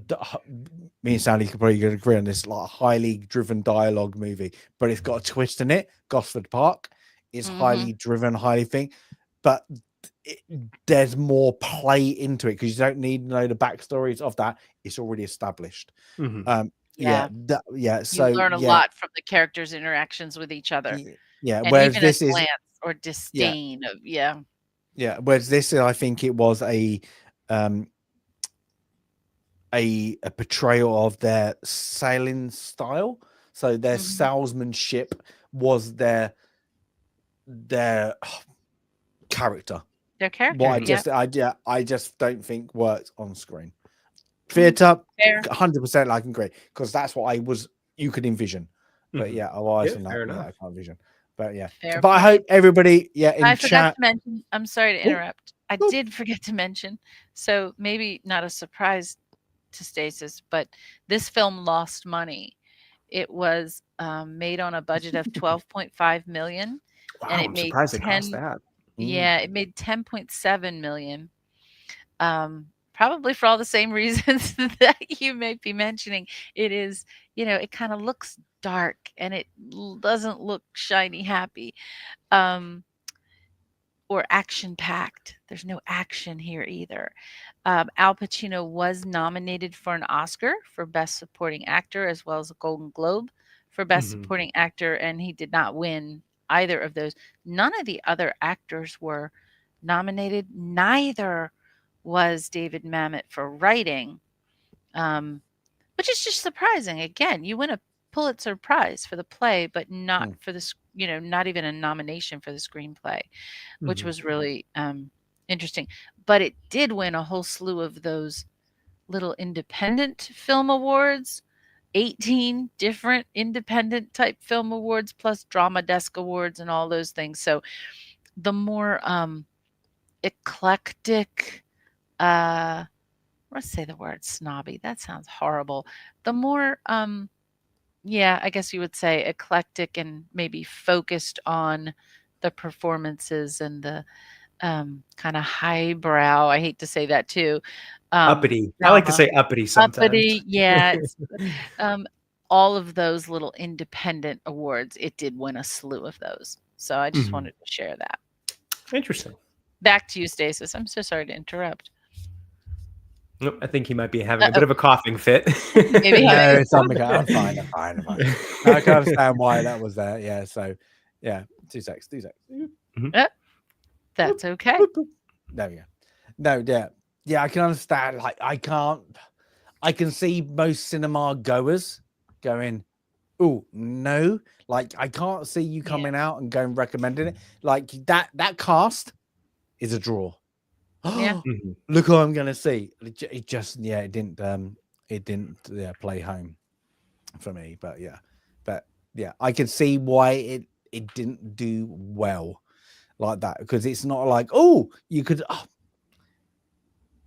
it's not you're going to be your casual cinema goer, is it? Oh, what do you want to watch? Go and see that. You have to really be into film and dialogue, specifically dialogue. You have to be somebody who's and not liking it doesn't mean you don't like dialogue, but I think if you're like really into film dialogue and like you said, theater, I think it'll hit home with you. Sandy, what was the top movie in 92? Oh, or 93? There you go. Quickly have a look. I wonder what it was. Something. Like 92. In terms of money, probably something animated from Disney. Batman? No, not Batman. Be 94, maybe. Was Lion King 92? Wait a minute. It says Reservoir Dogs. That wasn't. Was that 92? That couldn't have been. It says top movies in 92. Reservoir Dogs, Unforgiven, Aladdin. What a movie! Aladdin was the animated one from 92. I knew it was something animated from Disney. God, yeah. And then Scent of a Woman, A Few Good Men. Great movie. Bram Stoker's Dracula, Batman Returns. There you go. Oh, Batman Returns. Yeah, that was 92. Batman. Where's the? Oh, yeah, 89. Yeah. 89 and then 92. It just beat out my cousin Vinny. Interestingly enough, my cousin Vinny. There we go. Yeah, they won Oscars, right? Yeah. So, oh my God. Strangely enough. There you go. Also, that year, Wayne's World was that year. Oh my God, I feel old. Wayne's World. Oh, A League of Their Own was that year. Patriot Games 23. Wow, that was really far down. But there you go. Look, you've Muppet Christmas Carol. Did well at the period he was aiming for. Yeah. So did we forget to put the Muppet Christmas Carol on the Wheel of Film? I don't think it's on there. Ever made. I think all those movies we've forgotten to put them on there, to be honest. But yeah, you look at that. That is, they are.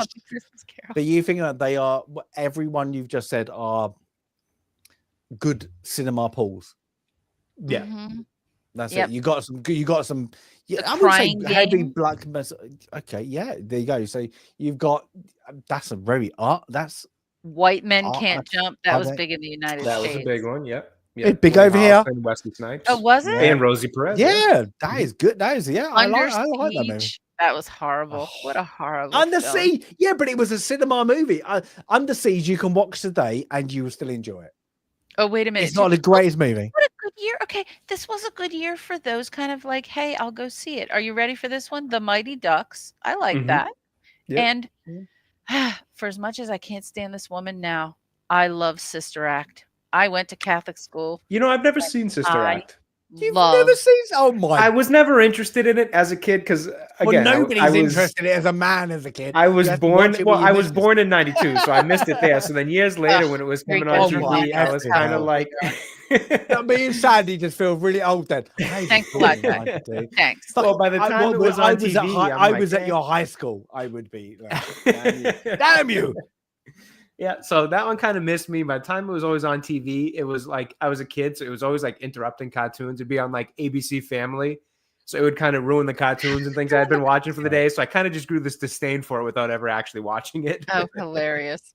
But that was it's a fun, like, we even did the play at my high school because the songs were just great. And if you went to Catholic school, it's like the Blues Brothers, right? The Blues Brothers, if you went to Catholic school, that movie takes on a whole other meaning. And it's just good. It's just good. So this is good. So I just rattled off like 12 films that are decent films that, hey, I if think it was on everyone TV, now we'd I sit and really watch, like, right? like that. So. Like Yeah, today, good year. what would you Good watch year. from this? What would you watch from today? Like, what would you? I Oh, if wouldn't you were to sit go down through and- the list of movies from this year, it wouldn't be nearly as long as that one. Well, in Oh terms my of good God. quality movies. 2024? 2024 alone, I'm trying to think of all the things I've watched this year. Like nothing's even memorable. The only thing is I watched it again, and I probably wouldn't watch it over and over again. Is Deadpool Wolverine. That's the first one that comes to mind, yeah. and I don't know how many more times I watched it myself. again. I watched it at cinema, and I watched it again, and I was like, "Yeah, it's fun.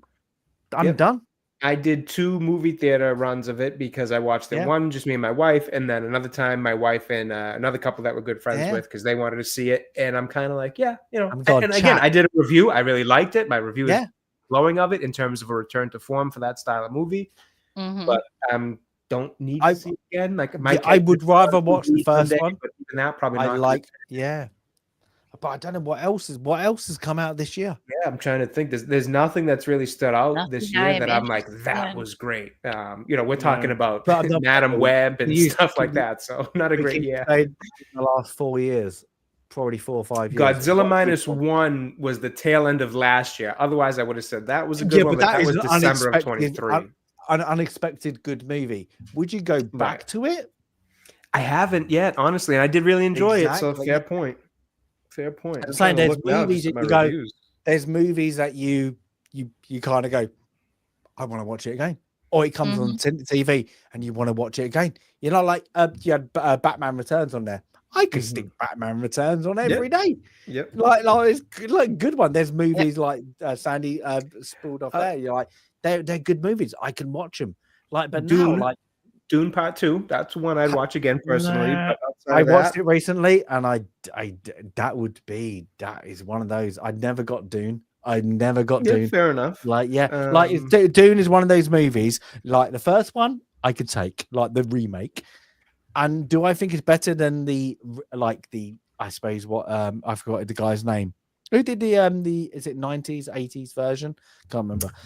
Was it as good? I would say it's on par. The only thing I remember is what Sting's in it.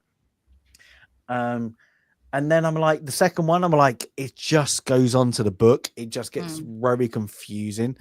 David, it just gets a bit messy. And I get where they're going for, but they don't finish it. They go into the children of Dune. And I think when people realize that, it just gets really messy. The whole what could be great just gets a bit all over the place. It just gets like that. So that's why I'm like, I just didn't like it. Honestly, and as I'm kind of scrolling through my year's worth, because I only started, my first review was Godzilla minus one back in the tail end of December. Your first one? Yep, that was my first. So actually approaching my first year on YouTube anniversary. Yay! Godzilla minus one was first. Then like I'm scrolling through and it's like Rebel Moon, Iron Claw. I really like the Iron Claw. Thought that was a good movie. Oh, that wrestling one. Yep, the wrestling one. I actually like that, and I was like, oh my.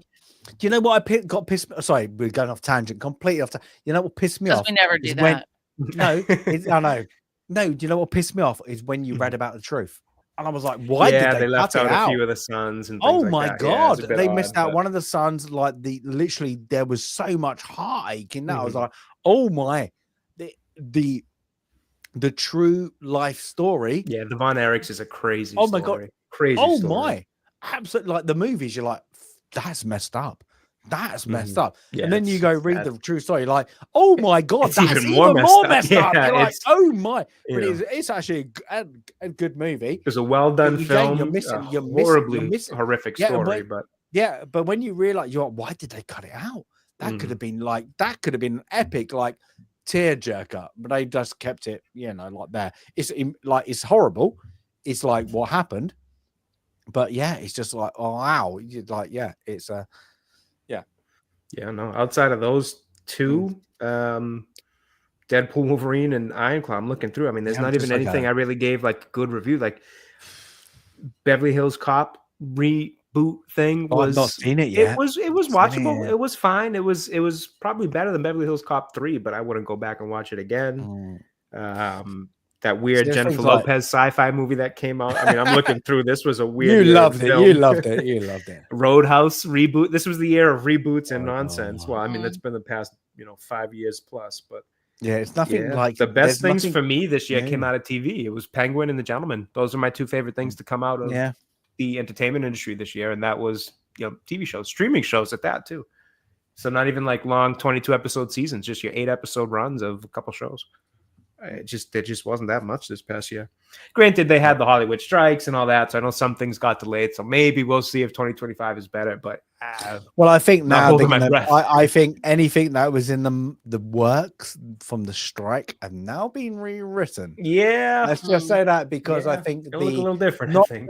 Not just the perception of what America wants. I think that's the rest of the world what they want, because I think so too. They ticked the boxes, and nobody wanted those boxes ticked. And I mean, not because you were playing for that crowd. That's your cinema crowd, unfortunately. So, look at that new Captain America movie coming out. It's going back again for more work. God. I don't know if it's reshoots, re-editing. They're being a little bit unclear, but that thing's due out in February. I think. I want to say it's February. It's due out soon. Well, look at that. Going back for more work. Yeah. I mean, this is it's be crazy.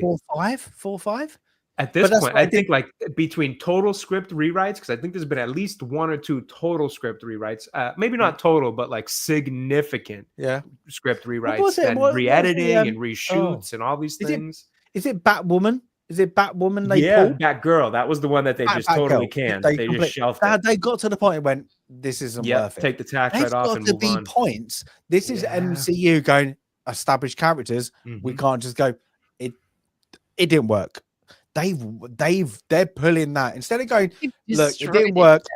They should have destroyed it. It's going to be Frankenstein's monster of a film. I mean, it's gonna feel so. I have to imagine it's going to feel disjointed, pieced together.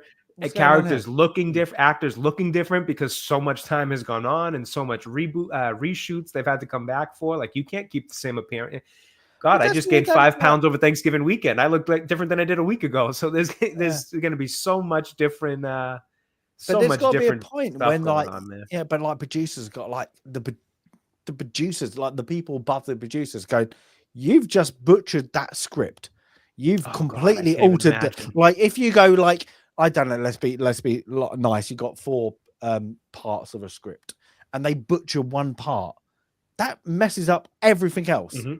Like that, if you completely butcher it and then you go back and butcher another part, you've got to go, and it's like what I said previously, like Snow White's been filmed 4 times. That's going to be so what a waste. Have you noticed how they're just, I know, again, we're going off on our usual tangents, but have you noticed how they've shifted focus to marketing the Lilo and Stitch movie coming out instead of doing? I didn't even know that was a thing. I forgot about it until I saw the little teaser trailer of Stitch just the other week. I totally forgot about it, because I remember there being controversy. That is a week. I say that is a week. Disney animated. That is a weak one. If you look at it's not the strongest. It's popular, but it's not the strongest. No, I personally like it because I grew up in that era. I like the Stitch character. You kind of like it. I like it. It's fine. That's like, you like it. It's not harmful. But it's not Aladdin. It's not Lion King. Yeah, it's not there. It's just like, I can take it or leave it. Oof. Yeah. Yeah, it's But it's yeah, gonna, like but yeah, they've shifted focus towards marketing Stitch, which is just a teaser trailer at this point. I yeah. don't even know if Disney's done like an But official look, online release of the Snow White trailer, no, or at least not the way that uh, they did the Stitch one that I can think. I know it's leaked out there, and I know no, people have seen it, but I don't think they've done a big kind of show about like, oh, here's our no. Snow White trailer. Everybody enjoy. No, They're the only thing quietly I trying to must just say, move on to the next one. I I think. saw the one teaser trailer. Moana 2. It's gonna do well. It's gonna do Yeah, well. It's and gonna I think like it that. is already. Animate Fair like enough. that's gonna do well. But then the only things I've like seen prominent from Disney is the Indiana Jones new game. I can't remember what it's called now. I can't remember like We Oh were God, talking no! about I that forget the name today. of the game too. yeah. But I'm probably gonna what is play it and stream it because it's gonna be on Game Pass, so I'll check it out. But that's okay? that's like the only But thing. what have you not seen? What is coming out in the next 2 days? Oh God, I don't even Nothing. know. Jude They've- Law, Skeleton Crew, Star Oh, Wars. Oh that's right. And my they moved the date God. up for it too by like a day for 2 some I days. reason. forgot all about that. Literally, Forgot about everybody's that. forgot about it. But Yeah. have they promoted it? They Has did a anybody trailer a seen it? little couple Jude weeks Law's ago, not maybe. been out but there. yeah. They did one trailer. Everybody fucking went. Oh, sorry, language. It is what Star it is. Wars. Star Sorry, Wars, it Star Wars. happens. Everybody was like, "This looks generic. This looks like a ripoff." Yeah, I didn't even see the trailer because I This couldn't has be bothered gone anymore. really under the radar. Literally, they've gone, "Yay!" Oh, nobody liked it. Keep quiet. I didn't even know Jude Law was going to be in it. I know nothing about the Skeleton Crew. Yeah. I didn't watch the trailer because I'm after Acolyte. You I'm got done. Jude Law. My Everybody hands are likes clean. Jude I'm Law. done. I'm I out. love Jude Law. But Yeah, you I got like Jude Law as Law. well. This is a I great didn't even know he was in their it. timings are good because why? Because you got the holiday coming out. Every TV thing have got the holiday coming out at the moment. So it's more people going watching the holiday, like that old movie that people like, and then like this has gone really like, oh, this is that. Are they realizing it's an embarrassment? Are they Well, maybe realizing they're there's nothing finally there? realizing the press tours are working against them, highlighted by the current one with, although Wicked's going to do very well, even fans of the movie and the play, I feel like are like, all right, can these two just like stop already? We've seen enough. Before you ruin my interest in this, can you just stop? So like and that's not Disney. I don't think that movie's done by Disney, at least. I don't know who did Wicked, but regardless. It's Warner Brothers. Is it Warner Brothers? Okay, that's what I It's figured because of Warner, Oz and all that. But the most thing even about that, Warner they're like, the whole one press thing tour about stuff that is like people have shown and like them a year before they started, like 6 months before they started filming, what they did on their like whatever music thing tours, and then they look skeleton. The weight they lost for that movie is literally unhealthy. And I'm not like no Hollywood, like they like to lose weight. The 10 pounds, is looks like a stone or whatever. It's honestly ill. a bit of They concern. look ill. You want to make sure that everything's all right with them because they They look like concerningly, like it was like, oh, but Wicked's gonna do well. Wicked's got the fan base. Of course, the press tour won't affect it at all. But I think even now, after the Acolyte press tour and all these other press tours that really kind of started to not really work out the way I think Disney was wanting to. Maybe they're just like, you know what, Jude Law, not that we, who knows what any of these actors are going to say on these press tours, but maybe they're like, you know what, Jude Law, your name alone can carry this show, or maybe we don't even need you to do press tours or any other actors. They haven't promoted him for it. I literally did not know he was in it till you just said I that. I forgot he was out on Tuesday. It's Tuesday. Yeah, Tuesday. Yeah, they moved it up, I think. I completely forgot he was going out. And it was, oh yeah. And that's why that is going to be gone and dusted, isn't it? It's going to be like one of those, like you say, like Disney, like they've got some wins, but the wins are from FX. Yes, they got 100%, like that. Yeah, 100%. That's it. So they're not making good shows over at Disney Plus. They're just not. No, they just don't know how to react with an audience. Their writer room, unfortunately, don't know how to. Yeah, they want to do a modern audience. They don't know how to write for the modern viewer because what modern viewers want to do is get away from the fucking shit of life. Yeah. I want to immerse myself. Like them movies. You got them like if you go, I watched what last night, and I bloody thoroughly enjoyed it, and I've watched it multiple times. I didn't finish the movie. I just because it was late. I watched the first bit of Last Crusade. Indiana Jones and Last Crusade. Yeah. With just the first bit. Mhm. Because I got a bit tired and I went to bed. But that bit when like it's corny, River Phoenix gets the hat put on him, the right son, like dude places it on him, and he turns into Harrison Ford. And he says that belongs in a museum, and I have used that. I channel my River Phoenix Indiana Jones when I shout, and I do find things rarely digging in the ground, but just for fun, I have to hold it up and say, "That belongs in a museum," and everyone looks at me like I am insane because no one else does that, but like that whole bit, like it's corny. There's flaws in it. Oh my god, is it thoroughly entertaining? I love it. I love it. And that's the problem. Like Hollywood had got away from that. It's just going, can you just do literally entertain? Literally, okay. On what the other day, I was doing my guttering. There we go. I was wearing my guttering. So I got this like one of the old boiler suits, like a white boiler You were doing suit. one of your what? Say again. What were you doing? Guttering. What is guttering? I'm gonna imagine that means cleaning the gutters. You cleaning the gutters? Guttering. Yeah, guttering. Oh, we don't say guttering though. That's great. What do you I call like it? Oh, the gutters. Cleaning the gutters. Guttering. Yeah, so I had to clean the guttering. Yeah, so I got on there. Like was like, it's gonna be done. I knew what was wrong with it because one of them broke.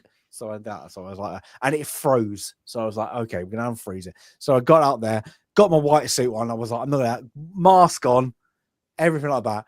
And then I was like, got dirty and everything. And then I was like, I'm going to call my girlfriend. So I put on FaceTime and I just went, I don't know how, but the Iranians found me. And she got it straight away. That's she just hilarious. literally wet herself. And I was and you've got the hair for it. You've got the hair to do it. So you got the Christopher Lloyd hair. And she was just like, literally just was like, oh my God. I was like, yes, I look like something out of Back to the Future. Now, is it flawed? Back to the Future. Everybody knows that movie's flawed. Yes. Everybody loved that movie. Yes. It's one of them time traveling ones that you go, must watch. And it's on our wheel. It's literally a must watch. And that's the thing. Like, I don't want like Back to the Future, Indiana Jones. That is not me. I'm not represented. Nobody's represented. Nobody gives a crap who's in it. Literally, they had gay, queer, whatever, white, black actors. Who gives a crap, But do you know what one thing it was?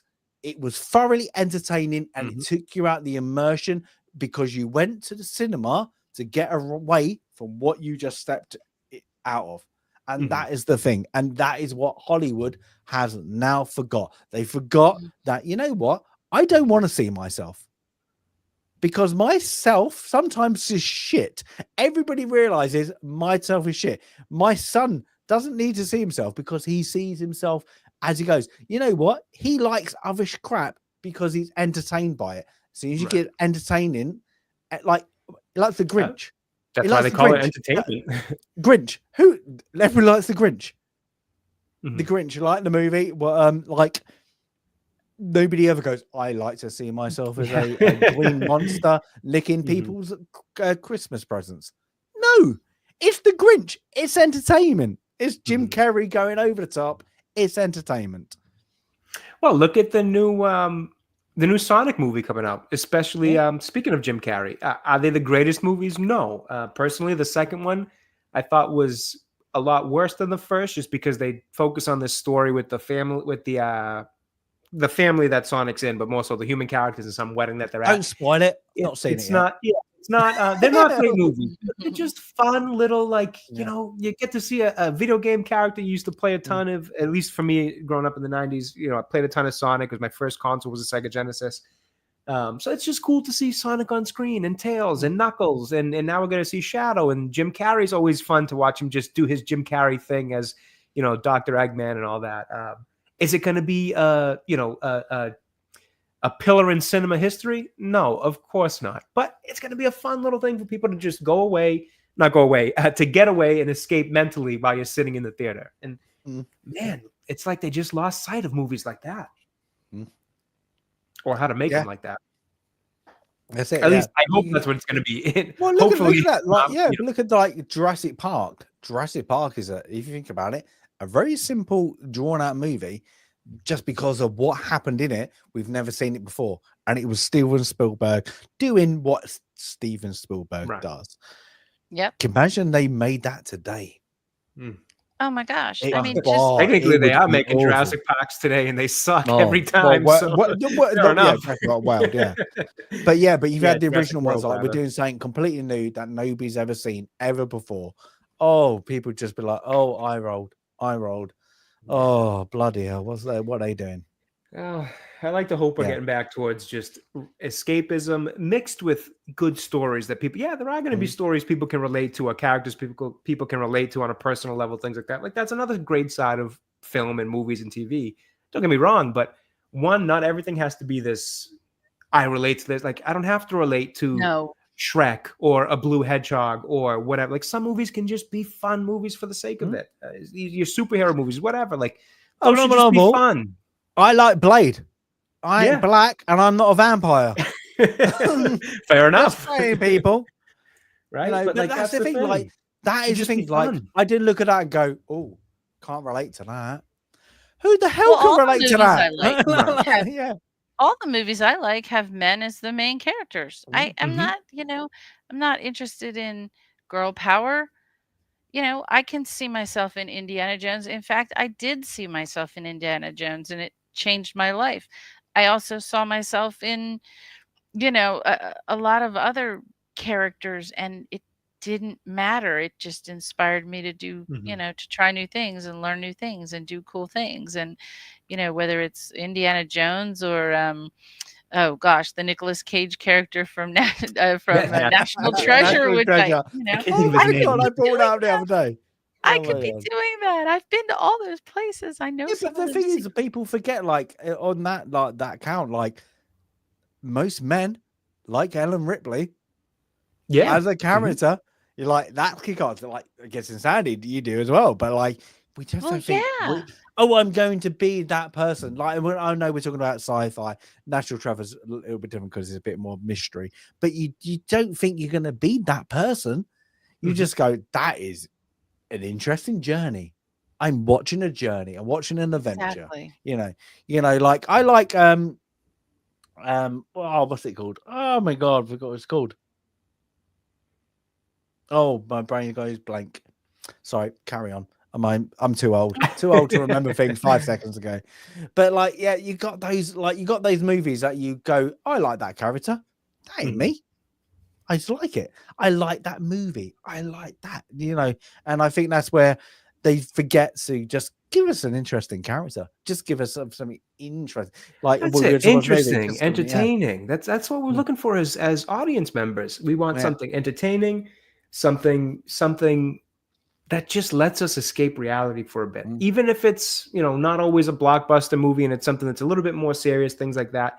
It doesn't always have to be, I see myself in this, I relate to this. It could just be a good story, executed well by good acting, good directing, good effects, good everything. Like just give us movies, man. That's all we But want. like I say, like you go like, but the Sony Spider-Man movies. Nobody would like, I see myself as Spider-Man. They're just Spider-Man. It's Spider-Man. Right. Everybody loves Spider-Man. I want to be Batman. I can be Batman. No, you can't be Batman, but it's funny to say it. I can be Batman. I'm Batman. It's all that is. Yeah, yeah. But it's Superman that even like nobody's gonna be Superman, but still want to see super. It's a character people like and stories people like. Yeah. Are there ideals to strive towards that can come from these characters? Sure, of course. There's things you can take in these characters about, that character's a good person. I'd like to strive to have that kind of characteristic myself, but it's not nobody's going to be like a Buck Rogers now. Nobody's going to be Buck Rogers. But like, do you want to see Buck Rogers or do you want to see a Karen? Sorry, I want to see Buck Rogers. I want to see that 30s, 40s Buck Rogers. I don't want to see a Karen moaning. Oh my! I've seen people moan like that. I've seen people complain. That's on the news. Give me Buck Rogers. Give me Flash Gordon. Like that. Give me Godzilla. Who can't think for themselves. Yeah, I think people need that affirmation, and it makes no sense. That you're not, because I always have to remind people in my family that if you're every minute that you're talking, you're not learning because you're not listening, right? Mhm. Every minute that you're out there telling people your opinion, you're not listening to other people's opinion. And what I'm trying to teach my kids gently is technically nobody cares about your opinion. Yeah, at the end of the day. But you That can is a learn great. so much. That is a great premise. Sorry, Thanksgiving, trains, planes, and automobiles. Oh yeah. That is a great. That is a great movie. Just about that is a great concept of the day's society, because It is. Steve Martin character is that kind of. He's kind of that Karen at the beginning He of the is. movie, but then He's John rude Candy's to the people. everyday Mhm. and it's just like that is a And great you movie. don't It's like, know. stop what you're like you said. Stop talking. Stop. Um, what's it? What was it? What's it? Dictating to people what you Yep. believe what is correct, and actually have that moment to go. I'm just going to Just listen. listen. Just listen. John Candy And you does it. might learn about Mm, the John Candy character, which you yeah. have no idea. And the first time you see that film and you find out Mm. why he is the way he is, it's But so on sad. Yet but on he's that such a one note, cheerful character.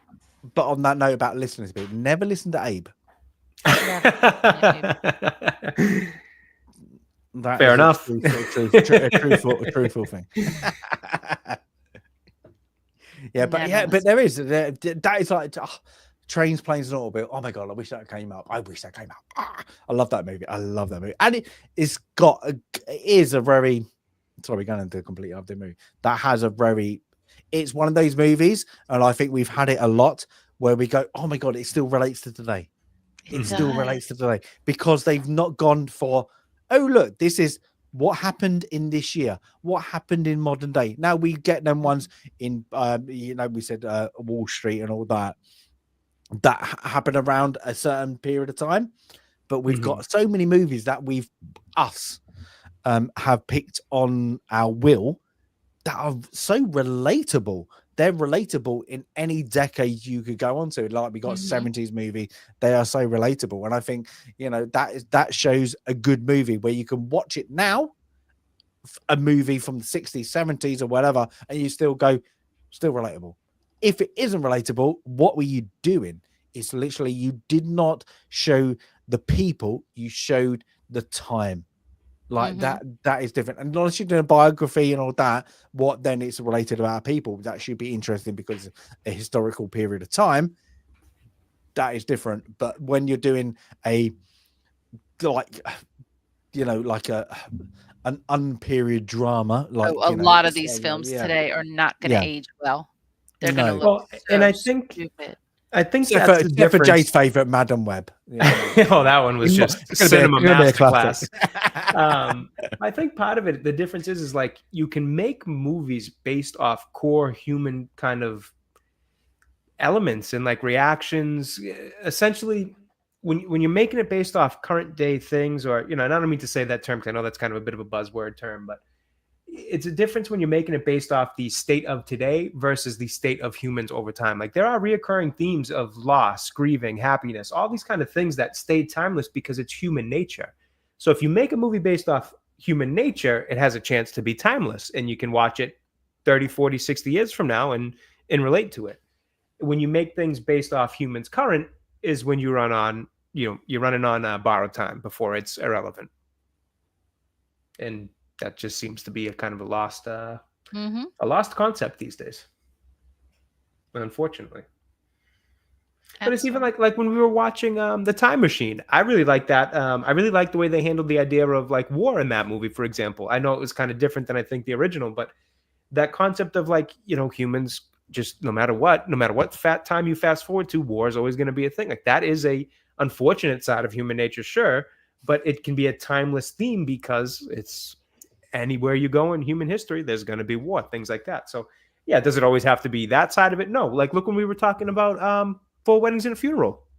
30 years later, that movie's still kind of relevant because as we were saying in that movie, weddings and all that kind of stuff still play out to this day. So sometimes it can be the happier side of human nature as well. It doesn't always have to be these sad ones, but Well, But that's with the it's writers of the day, and I don't get why they don't go back to the get some experience from old writers, because I hate to say it, and this is gonna think like if I went back 300 years, humans are people of habit. People forget that we have a habit. There are levels to our system that people make sense to. As soon as you break that levels and you put a person in there who thinks they're better than everybody else, but there's still that level system that logically doesn't work. It doesn't work on screen. And I think Hollywood now have got that insight of going, oh, these people are better than you. These people should be there. But in your brain going, that's not real world, because that hasn't been the real world. And I'm intelligent enough to see through bullshit that you're trying to put in there, because it's not real now, and it won't be real, because that's not how humans work. As soon as you break the human hierarchy, it doesn't make sense. Like it's been there. It's as how you get today, how many shouty people who will shout at you for saying this is what it's always been like, or it shouldn't be like that. That we have a set way. Humans have a set way. As soon as you break that, it just doesn't make sense. It goes, oh, but if you go out that characteristics, like that's why some great sci-fi works. Like I don't know, Farscape is got one human and a bunch of set aliens, but the aliens have got different traits that you can work out humanity with. So the TV show works, even though you got like bugs, like what's it? I've got Pilot, who's a bug kind of creature who's driving the ship.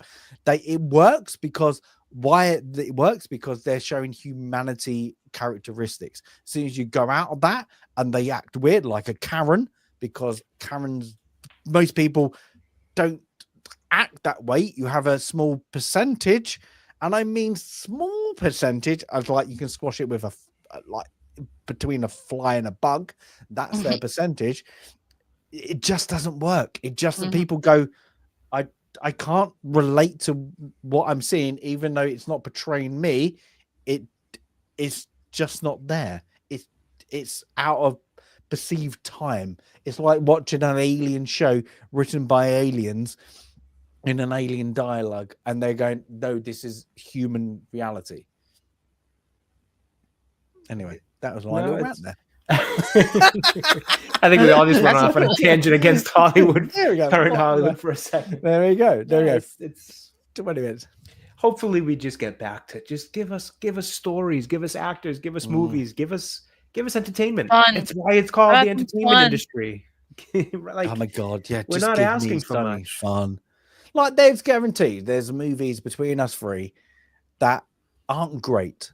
And we all like watching it again. You have your movies you do not like, the world do not like, but you like it, you enjoy it, and then you don't you do not give a crap. That's my go-to movie. That's my if it comes on, that's enjoyable and it makes me giggle. It makes me have a little smile.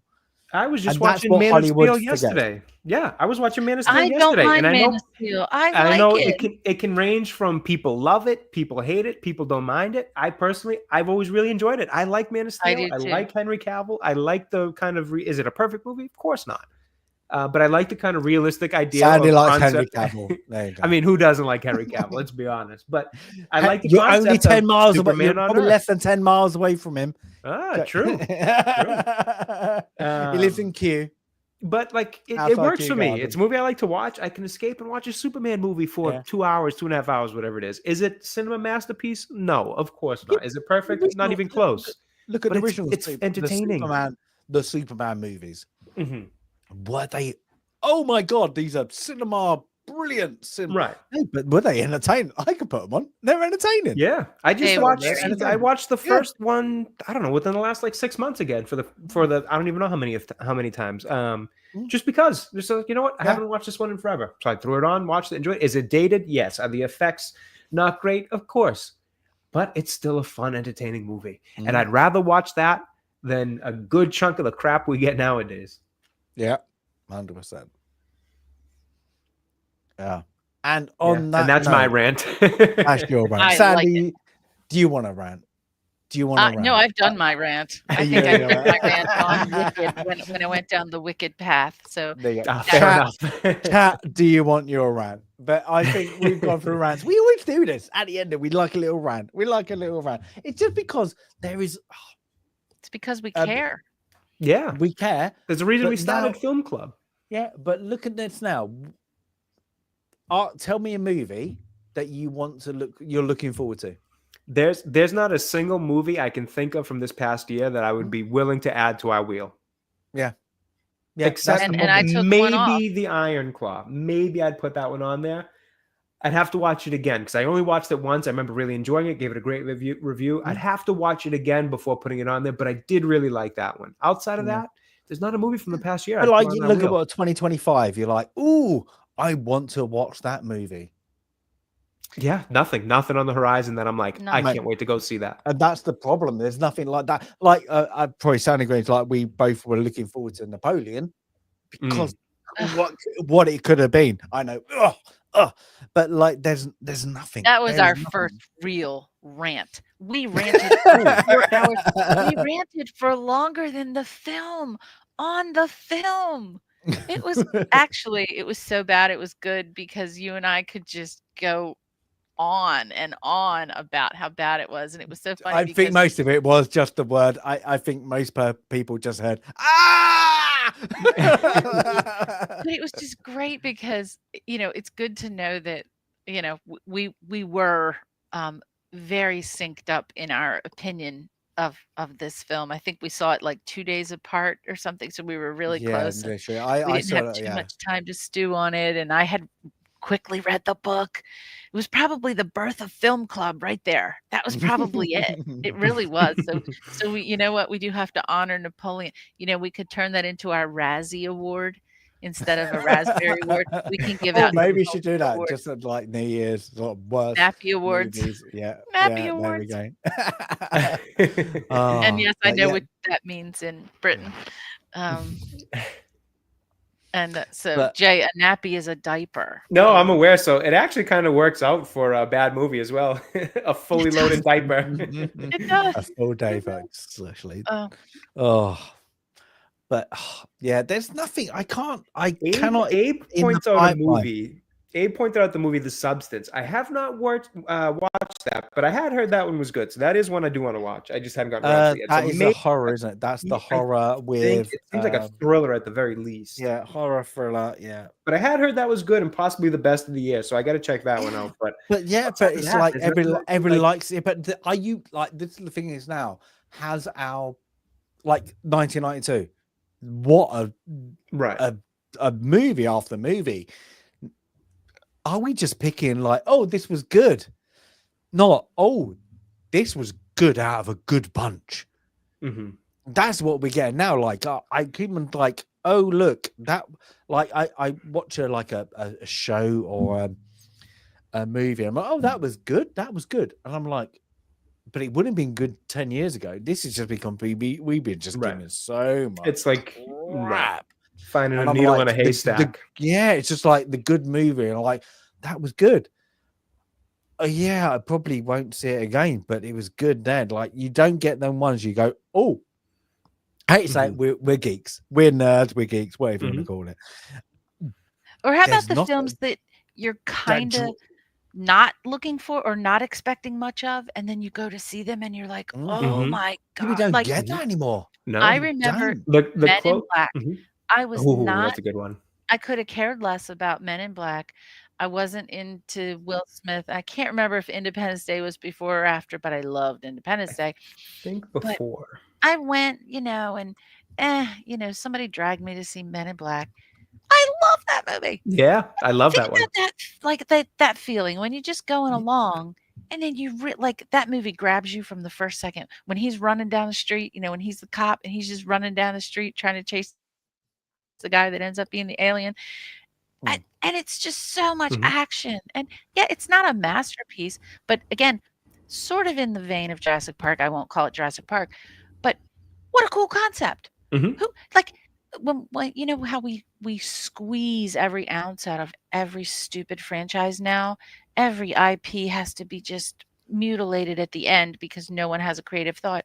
What happened to those years when we would have an Independence Day, a Men in Black, all these new ideas? Yeah, but you Don't don't have have to get like sci-fi, do you? Like Seven, no. Usual Suspects. I remember seeing The Piano in the cinema, and I was like, Mhm. "Whoa, this is not a movie." I'm 13. What is this movie? It's great. Like it's like those kind of things. Like they were like independence, worldly. Like you just don't go and watch. Like and then bang, you're hit with. Like I said, Red October. They wouldn't be made now. Patriot Mhm. Games and all that. It just wouldn't be made. It just wouldn't be because they're not established IPs. And I hate this like IP crap. You Mhm. know what they need to go back is original screenplays. You don't get that many unless it's somebody who's already written something. A one-off person. Oscars is crap. Don't believe in them. They're a bunch of crap. But you don't get that now. Is when it was somebody just when they read the script and went, "We're going to give you a shot. This is amazing," and it worked. The director got it, the producers got it, and they put it on the screen. You don't get that anymore. You just don't get that. You know what? We're going to give you a go. Now they're on about, is it a part of an IP? Can we Have you worked here franchise before? it? Right. Can we? Mhm. Yeah. Can we do this? How much can we milk out of it? They don't do like I just said. The piano. I love. I think it's absolutely a beautiful art movie, but with a great story onto it. But could that be made now? I know it's a New Zealand film, but would they make that now? Like here we go. What's it called? Brokeback Mountain. They would not make that movie now, even though it's the whole homosexual thing into it. They wouldn't make that movie. Why? Because it's more of arty. It's an arts movie with a romantic story into it. It does not fit the narrative because it just portrays a romantic narrative. It doesn't give the tick. And why? Because you can't do a sequel. And that's it feels a bit like movies are made nowadays through assembly line or through factories. It's like they're just cranking out these things, like put the pieces together and then we'll put this out. Like, you know what I mean? It's not, there's no creativity in it anymore. They're creatively bankrupt, and we just get in these rehashed, IPs or franchises, or they're just, like you said, milking things to death. Speaking of movies coming out, we should be excited for. Did we forget about Kraven the Hunter? Oh man, that's going to be a massive hit, right? Like this is what they're doing right now because they just got nothing. Well, can you imagine like Quentin Tarantino now just came out last 5 years? Hey, can we have a rewatch or whatever, a sequel to Pulp Fiction, please? Right? No, but it would be like True. Can we get the Hateful Nine? True Romance was his first written. Yeah, that would not be made. Mm-hmm. Can you imagine Christopher Walken doing that scene? I'm not going to say it because YouTube, one of the things about where the watch Italians come from. I'm forgetting the dialogue when he's speaking to. Are we talking Pulp Fiction? When he's talking to Bruce Willis as a kid? No, I'm sorry, I was in Pulp Fiction. True Romance. Sorry. I'm in Dennis Hopper, movie. Christopher Walken. Dennis Hopper explains to Christopher Walken where Sicilians come from. I think it's Sicilians, Italians. They come from Africa. Let's just say that in the most polite terms. And he explains and then he shoots. Oh my God, I remember it now. Remember that? Now that you said it, would not be made. No, that would not be made. I can't say that on YouTube. I would get a strike. Mm-hmm. But it's a great scene. It's a great scene because it shows that he does not give a shit. And then you got on for that, Robert Rodriguez, Dusk Till Dawn. Absolutely not a great movie, a bloody entertaining movie. When you watch it for the first time, you're like, oh my, it's a gangster movie. Oh, Quentin Tarantino, blah, blah, blah, with one of his mates. Vampires? What the shit? What happened there? It's like, you do not get those things. Imagine, this is like a peak of where they got into from real effects and then got a mix of special effects. This was a great time. These great, not just them two, I'm saying, but you've got great directors, screenwriters that are just being quashed now, because I'm guessing they're like, like, I made good stuff, I made you money, but it's a one-off movie. It's a one and done. You want 3-4 movies out of it. It's like, no, like, how you say it, like, Sandy probably doesn't like the history of it, but everybody loves the movie. Forrest Gump. Imagine them doing the Forrest Gump. I know there's a Forrest Gump 2 book and it's awful, but they wouldn't make Forrest Gump 2. They would want to make Forrest Gump 2, but everybody loves that. I mean, that's one and done. It needs to be done. It's like that. It's like making Apocalypse Now too. Jurassic Park didn't need a sequel, even though there was a book. I know there were 2 books. The book is good. The book, but the book is better. The book is better. I know, but the film did not need a sequel because the film was so innovative and new. Yeah, but the thing is, how much money did Jurassic Park make? Everybody, I remember I watched that multiple. Exactly, like the modern inflation. What? It got to be. It was up there. I think overall, when you do include inflation, it is the highest grossing franchise. It's not Star Wars. So no. I think there was one, or at least for a time it was. But I hate, I mean, it was diminishing returns, and I hate the sequel. I just do. But that would have been a movie that could have stood alone. Yeah, there were so many that just stand. Well, but look at that. That is they're two. Sorry. No, go ahead. Go ahead. They're two. Jurassic Park is not Jurassic Park in the movie, and The Lost World is not Lost World. It's not. If they made it, it's what I in UK terms, it's going to be a 15, 18. I suppose like to you, it's going to be R-rated. The Lost World will be definitely R-rated. Children, though. Yeah, and that's it. And they diminished it to make it a Steven Spielberg movie. I can still watch them. I still enjoy them. Do where they needed. No, is the what's it called? Jurassic World needed?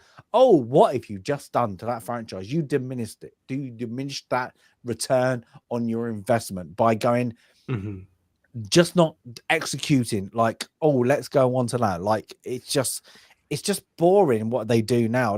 Like Jay will probably go into the MCU. You probably have more faith, disfaith on that now, but faith of what it could have been, and they went into a way that you go, oh, what are they doing next? Please stop. They over franchised. They wanted to they thought they could take any character, anything, and just make it into its own franchise, and they overdid it. You got too greedy, and that's part of the problem too. Is that like, if something is a standalone film or standalone story, they cannot let it stand alone. If it's successful, they have to try to come back for more. Look at Joker. That is the perfect example of a current one or a more recent one where Joker, the first movie, should have just been left alone to breathe over decades and be considered a great movie that it was. Instead, they had to franchise it. They had to do a sequel. And now the sequel was so bad that it's diminished the value of the original. I haven't even seen the sequel, and I probably never will, honestly, because I don't want to be bothered. There's no point in reviewing it at this point, in my opinion, because like that ship's already sailed. So I don't even want to do it from that aspect. And I just don't want to watch it. And now it's at the point where I don't even really want to go back and watch the first one, because it's kind of hurt the hearing of how bad it is and what they do with the characters. Because I did watch a complete spoiler breakdown of everything that happens in the movie. Hearing what they chose to do, I'm like, that just hurts the first movie. Not only did it's one thing if you can say, a lot of us would be like, oh, that sequel never happened. All right, there's only 3 Indiana Jones movies, that type of stuff. There's times when we can just ignore the movies that come after and cherish the originals. But there are times when the movies are so bad as sequels that they do hurt the first one. Like we were talking about with The Christmas Story. Don't want to go back and watch that one because it has emotional value. The sequel, there's so much emotional ties to that first movie that I think we've been scarred by it happening with other franchises that we don't want to run the risk of hurting that first one. Maybe you watch it, and even though everybody hated it, maybe I'd like Joker too. I find it hard to believe that I would, but I have no interest because of knowing what they did with it and the way they just kind of forced it so badly when it didn't need to happen. It could have it'd be like if they made a Goodfellas 2 right now. I'd be like, you don't need that. We don't need that. We don't want that. And if you do it bad enough, you might actually hurt Goodfellas 1. And I do not want that to happen type of thing. But that's what I did with Godfather 3. They needed to make it.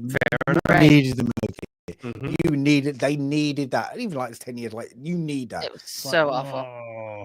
It's like, no, you don't need it. It's like, but they do it. But then I think sometimes they don't realize. You get us a lot, and I mean some of us in chat, and I was. You're gonna get the obsessive. You're gonna get what I want to watch every day. I love it. Like, as a kid, like like your 5-year-old, I get obsessed, like Bluey or something like that. You get obsessed, and you get like you love it. There's probably like those kids movies. I don't understand why Sandy likes movies. I don't understand Jay likes, but we love it, and I will buy the shit out of that. I will buy the crap out of that.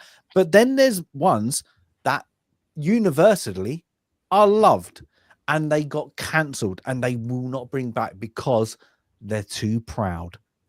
Like there we go, Firefly.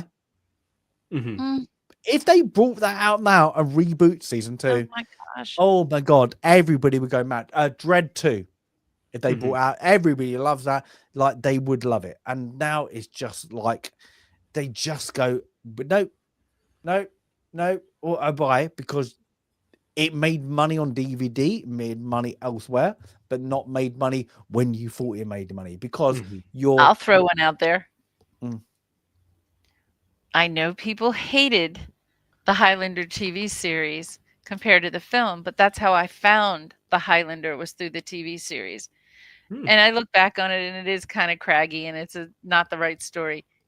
But if they made a really good Highlander TV series with love, sort of like the reboot to Battlestar Galactica, which was an absolute triumph, I would love a Highlander. Is like, well, that you was getting my Highlander second. movie? What's that? You're getting a new Highlander movie? Are we getting a new Highlander movie? Yes, and you're gonna like. I thought that was shelved. Is that No, still alive? yeah, Henry Cavill. Oh, It's interesting. it's But see, it's now. I heard that and got I excited. I didn't know if it I was believe shelved. it's still. Chat, let me know. I still think I'm that gonna is look a it up. go because it was going to be originally wasn't going to be I forgot his name. Oh, who plays the lead character of Outlander? But now, yeah, I'm sure Henry Cavill is still a go. Okay, Yeah, so it's there like is that. no date for production. I'm Nope. sure it's still a go because he's Not even like, a date. yeah. And I'm sure it's still a go. It says Henry Cavill, but there's no date. See, I it's think like that would work. it's the Henry Cavill curse. I don't know why. I don't know why this happens to him. Yeah, don't know I either. think because but no, but then saying that he's just become a dad again. hasn't he? Okay, So well, we'll give him yeah, that. so But maybe it's yes, been delayed the film is slightly because done. he's very much now after what's happened to him. He's like, no, fuck you. I'm doing what I want to do. I don't blame him. He's been Yeah. screwed out of role after role. Yeah. And it's crazy to me because obviously Hollywood must know the fan base that supports Henry Cavill. They must. There's no way they can't by now. And then Marvel just touched on it with his cameo. And sorry, spoiler alerts for anybody who hasn't watched Deadpool Wolverine yet, but his cameo in the movie, I won't say exactly what it is in case you haven't watched it, but and again, the internet went nuts over it. Like, this guy is a superstar. In any other decade, he'd be at the top of Hollywood, but they just won't get this guy's projects through. Apparently, I do know. Sorry, not about, but I know costume designers and all that, like makeup people who've gone. He's really nice. He's really nice. Well, what but do you know what pisses them off? Sorry. The writers, the directors, and yes. producers, because he gets on sets and going, no, that's not how I would talk. This is not how I would talk. Blah blah blah blah blah. And that's like apparently a lot of things we've called The Witcher is things. Exactly. And even the writer was like, yeah, he was right. So then they tried to smear him too. And after that, well, I don't know if they tried to smear him, so to say, but I remember a report or kind of like rumors coming out after that breakup with the Witcher series, where you were starting to hear like, oh, he's kind of an ass and he's kind of rude and he's kind of this. And immediately people were like, no, it sounds like he's just particular about the lore because he cares about it. Like I've got the books down there. I have got they're just there. All the books. They are terrible books. They are not very good books. The Witcher books? I've never read Yes, it. I heard. Yeah. They are really hard. Really? They're really disjointed. They're not very good books. Do you know what's good? Witcher fucking 3. Oh, that game is brilliant. I want to actually stream it because I love that and game. He is literally a geek for all of them, you know, from Witcher 1, the books and all that. And he realized what Geralt was. He realized that is the character. That is the character. And then they went there. They went, woo, like so far off, you're going to disappear. I can guarantee anybody who's not just a fan of Henry Cavill, just a sci-fi, and not played The Witcher 3, if they went now and said, we're making him the lead showrunner, and went, we're cancel, forget about what we just made. He's now doing it. And he did a remake of TV of Witcher 3, what that he thought it was going to be. Oh my, that would make money. Oh, would have been better. That would make money because it's not what they thought Witcher was. It was a degrading of women, didn't they? Of femalehood. But the characters, how they build in is they use their means. This is medieval time. You know what? The sexy women and then the ones who are magic, you know what they use is their sex. How to manipulate men. Oh, medieval times. Think about that. That's a man who's 200. Yeah, what they would do. It's just like, and it makes sense. A Geralt in the books and the thing get manipulated because he's still got a willy. I'm gonna say that he's still got a willy. Like that is the most YouTube way. Is like, yeah, that's why. And it could have worked if they went, oh, we're really sorry, we're going to be more thing and brought him back now, even though he's a little bit older, it would still work. He played that part very, very, like, even when it was so off character that we know he played Geralt. That was the redeeming quality of the show. Yeah. I only watched the first season, and to be honest, I wasn't super impressed with the first season. But my highlights of it was always him as Geralt. Always. That was the best thing that came out of that first season.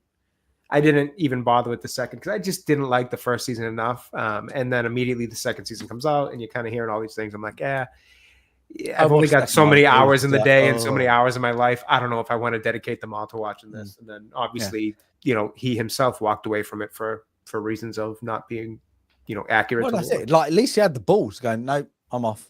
Yeah, and good on him for that, honestly. Like, good on him for that. What's his name? Hemsworth. Is it Liam? Liam, I think, is the one taking the role now. Is Liam or Chris? Yeah, Liam. Yeah. Like, who's gonna watch that? Yeah, no. I couldn't be bothered. I mean, to me, I feel really sorry for the guy because he's like, okay, he doesn't do much work, and actually they're giving him some money, and he's probably like, oh, that's good money.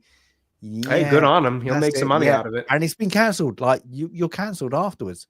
Like they've already cancelled. Look at that. What was that spin-off show they did? I forget what it was, but it was something in the Witcher universe. Didn't it get canceled? I think they did one season and it was miserable. I'm pretty sure it got canceled. Yeah, they made. But I had heard nothing else about the second season. And they made it that it was like blood and something, blood and stone, blood and something or other. Oh God! Where the whole premise is that witches come from drugs.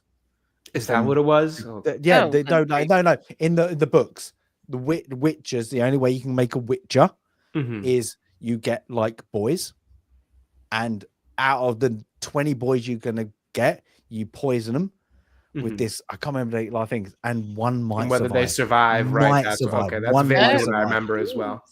And it's really horrid in the books, and it's like they go through it like you are gonna get corrupted if they survive. They're gonna go mad and kill themselves, or they're going to be a witcher. There's literally there's low percentage, but in what is it called? Oh my, somebody in chat. It's like blood, you must blood know. And something. Yeah, they made it out that it was all due to women, and he's like, oh, okay. Well, but that's not because all the books and all the computer games is women can't be witches. They can be magical. They can be witches and all that, like magical and all that, but they can't be witches because that is demon. That is an evil premise. The evil premise is only can be presented to a boy of a young age, and it's just like, oh, you missed it, and that's why the whole thing is like. There's only a few of them. There's like a limited few, and I like that. I like that premise. Is like, oh, it's so rare. It's so rare, and they just like opened it up. It's like I say, like what Star Wars has done now is like if you believe you have the Force. Oh yeah, if you believe you have the Force and if you try hard enough. Force sensitivity isn't. And it's just like makes everything like no. I just want something like you have to try. It's not like you just got to try and you believe. No, sometimes you got to study hard, and you've got to do shit. You know, you got to be better. And I'm not like. Sorry, I've been in the military. It might be a rant. You got people can believe they want to be in the military, want to do it. And unfortunately, they're not fit enough. They're not smart enough. They cannot do it. And it's like that. You got people want to do like, I don't like archaeology, Sandy.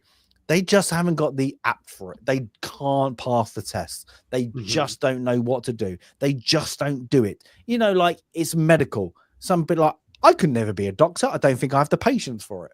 You know, like doing that 7 years. No pun intended. Yeah. No pun intended. What a bad joke. Yeah.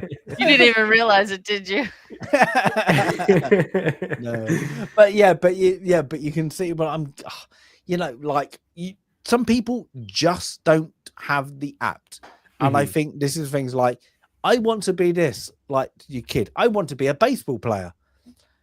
But that's what makes people who do it special, you know, because like I know for myself, I wouldn't be able to do, to be in the military. It's just not in my nature. It's not something I'd be able to do. And that's what makes me so appreciative and respectful of, you know, the people who can take that profession and go fight for other people's freedoms and you know, and to be the protectors of countries. Because I know it's not something I could do. Appreciate those who can that much more and respect them and love what they do for us that much more. Without that, you know, it's kind of that old thing of like, if everybody's special, nobody's special type of thing. Well, but that's what happens when you're narcissistic. You are always the most special person in the world. Right. And that's why you really don't appreciate, you know, I think a lot of the people who need to see themselves in everything, that means they don't appreciate anyone else. Because you know, I don't want 1,000 me's running around, and I don't need to see me because, again, I'm not learning anything. If I'm talking to myself or learning from myself, how are you learning anything? So I think you're absolutely right. When you know what you can do. I could live the entire rest of my life locked in a library and be incredibly happy. And a lot of people can't spend 2 minutes in a library without getting the hives. I understand, you know, we're all different. We can't. Me, I'm dyslexic, so I'm be screwed. Yeah. Fair enough. I am the farthest also from technological, but you know, I always say, you know, my first sci-fi was Battlestar Galactica and I was like, I don't know, 3 years old watching reruns on television. And I just loved the idea of, and then I learned that they were evil. You know, those Cylons were the coolest friggin' things in the world because I liked robot. You know, to little kids, that's kind of cool watching robots. And then, you know, other thing. But you know, later in watching, I don't need to see myself in Starbuck or Apollo, the old one. Now, actually, I do think the reboot of Battlestar handled the you know, the quote sex change of Starbuck and Boomer extraordinarily well, because guess what? They didn't make a big deal about it. They just did it. They just changed characters and didn't go on publicity tours about how Starbuck was now a woman. In fact, Katie Sackhoff probably would have said, screw you, if they asked her to do it. But look how they did that without saying a word. And it just worked. And, you know, I despair of the most is the lack of creativity. There's just not a lot of creativity, evident. But But again, I think that's Hollywood. That's Hollywood putting it down. They're creatively That is bankrupt. Hollywood putting it down. Is there probably so many great scripts, sitting there, but because they're not by that person, they've not got that name. They've not, there's something like that. And then like I'm not even gonna I'm not even gonna let you send it to me because they think they're better than you. And that's the thing, is Hollywood isn't better than any of us. I'm not better than any of you. Sandy's not better than any of us. Jay's not better. And we all know that because we all are different to each other. But Hollywood, and I think that proved it in a certain election, they thought they were better than you. And that's the problem. They think everything they show lately is better than you. You do not understand what you did not get, even though nobody got it. And they're the only person got it. I hate to say it, is the oh my god, I forgot the Blaze show, and I like Star Wars show. We are many. We are that freaking Acolyte. Yes, literally, they pumped it. You do not understand. You're just like, sorry, nobody understood it. Nobody gave a shit. Bye-bye. Yeah. So yeah, and it's a fight in the wind. It's already gone. Yeah. Nobody They're very cares. Nobody quiet now, aren't they? Yeah. The greatest thing Star Wars has ever done is isn't they just like, didn't they just get gone. rid of also really quietly now the She-Hulk? Yes, so they pumping removed her from the kind so- of Marvel banner picture that they have. Yeah, for the so streaming service. hard that yes, this is the greatest Yeah. thing. Mhm. You do not know what you're talking about. I suppose I mean, Jay, you love that. You love more than me. I But love that They show. were calling, but they were called but that. I need to finish that quote so that doesn't get clipped. No. But they were, you Careful. love that. No, Clip clip that. it. Jay loved that show. I love that That's the end of show it. Bye now. because when it got canceled, I was able to do a video on it, and it was my first video to pass 1,000 views. So I love But that you- show for that. Yay. That's about it. What's it called? You like phase 1, phase 2, phase 3? Phase 1, 2, and whatever. 3, and then as Yeah. it proceeds on, it starts to But there's issues they a were lot in calling. 3. They were calling. I suppose you lot, who have a bit of a care because you were entertained. Mhm. The phobes, the blah blah blah, Right, just 'cause you don't ABC, like whatever this, they this, want or to call that. it. Yeah. And what's funny You is didn't buy like, into when I do my reviews of things too, I don't even get into the weeds on like, is it woke, is it not woke, that stuff. I try to go strictly from a fundamental, film and TV standard. Acting, writing, directing, effect. Like I tried to keep it that, just because personally, I think there's people who do that stuff better than I do anyways. And if you want to go to those channels, I think they have great content for you. But for me, I just kind of like to stay out of the weeds. And I like to just say like, look, let's look at this from a film, standpoint. And like, what is wrong with it fundamentally? And with all those programs, there's so much fundamental, like Acolyte, for example. I'm not even getting into the political side of things when it comes to that. I'm strictly talking from like, this is a fundamentally poorly made show, from the acting to the writing to the scenery to the sets to the everything about it. And then you have the lore breaking stuff. I'll talk about lore breaking. I'll do that all day long. But I specifically try to stay out of that stuff. One, just to stay out of the weeds, like I said. But two, just because, again, I think there's channels that do that stuff better than I do anyways. And I kind of want to bring something a little different to the table. So I just go from structure and fundamentals.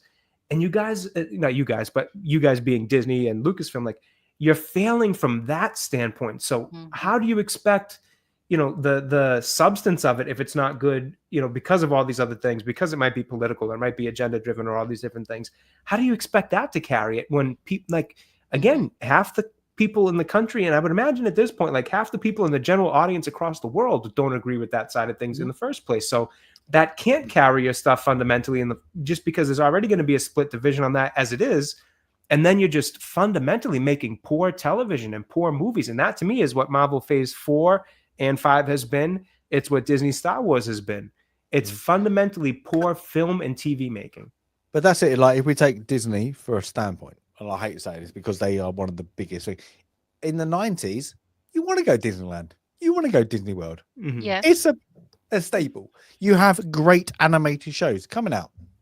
They're family friendly. They are family friendly. They are like fun. Everybody enjoys them. You go to probably not Disneyland Paris because the Parisians, but everywhere fun. Everywhere is fun. Like Disney World, over the top. My God, this is America. This is boom. Everything's over the top. It's brilliant. All the shows that are coming out are always fun. Then I think it was Disney thinking, we've still got them. We've still got them. We can still feed them what they want, even if it's crap. And then you got a small percentage, like I call them Disney defenders, is where they will defend anything Disney does, when even though it's feeding them crap. And it is, because the Acolyte, fundamentally, I love Star Wars. I love it. You take that out of it, it contradicted itself within 2 minutes of its own writing.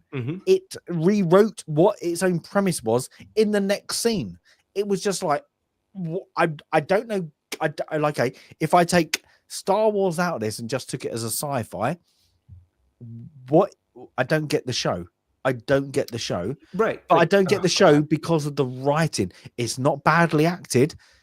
It's just because it just was like my brain is just going, what you went there and you went, what is going on? And it was so disjointed. We're taking the Acolyte as an example, but there's so many out there now that they just go, oh, if we just give you something, give you a nibble. It's like giving you a hamster and giving you a will.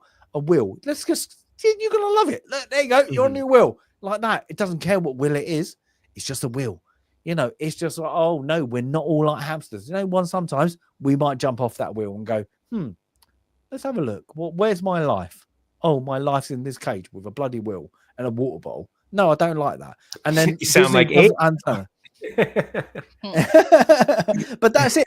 They think they fed it so much because they've got this new people. I'm going to call it whoever's running it. And I don't blame the CEO because I think they're like a strings on a puppet. They've got somebody with that who believe what we've always done is always right, and now we can manipulate people on telling them what you like. It's like They Live, the movie They Live. Rodney Piper. Obey, feed, consume, kind of thing. It's literally that, and that's the thing. They've got into that point, and now what happens is, people have realized especially you guys in America, because it's come very heavily, is the media are completely bullshit. They're so biased. So we finally have realized it. Thank Bought and paid for. Because now, what do you have access to? More extreme. Oh, look, the internet. People got more savvy. People are more like intelligent to go, I'm going to fact check this. I'm going to fact check it again. I'm going to fact check it again. And then they don't go for one source. They go for 4 sources, 5 sources, and they give it. And then they go, oh, you know what? I'm going to give my own opinion. Not just go, oh my God, what have NBC or whatever it is, CNN just given this is what you need to believe. And that is the exact same thing as Hollywood, the big development brands have got, have given lately. They go, you need to like this. Why? Not because it's like, you look at most tours, like the even Wicked apparently is really good. Probably not made for me, but it's very good. It's very things. It's not made for me. I get that, but you look at what they are spilling out. Still, they are spilling out. It's not about the show. It's about it's good because, not because, oh look, the acting's really good, we've given a good portrayal, blah blah blah. It's because it is good because, not because we acted really good. It's like, it's always like that. You should believe in us. You should believe in us. And I think like look at what's it? I say like The Last Jedi. The Last Jedi, they knew was crap. They were, you could see from the mannerism, they were like, yes, we are talking because we've been paid to get here. And I like that, because you look at Venom 3. Oh, what's his name? Oh, who's the guy? Oh, I forgot the Tom British Hardy. guy. Yeah, Tom Hardy. Oh, he could not give a shit that he's there.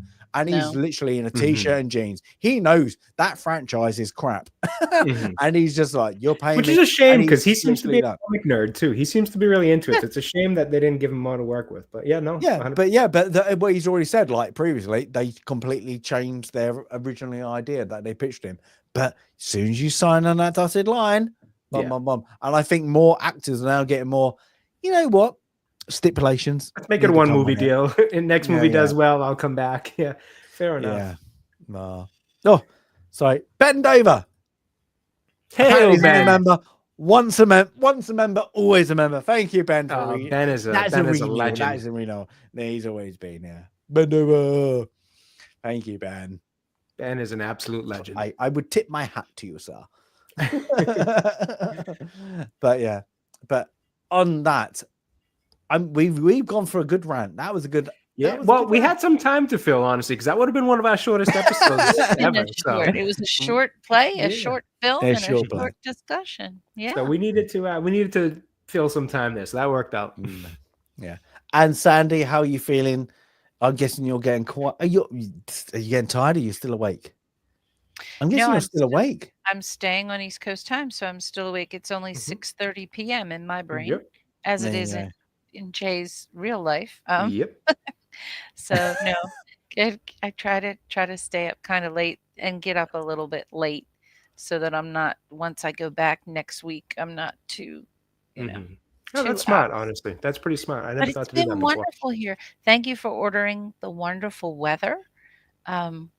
It's not been crazy. We had sun a couple of days. There's not been much rain. There's not been much rain. A little bit of sun. Hey, you are lucky. It's been once a year. I like to think Sandy brought the sun over with her. I don't know, but the one day that it looks like 100% chance of rain is the day that I'm actually going to see Stasis in person. So fitting.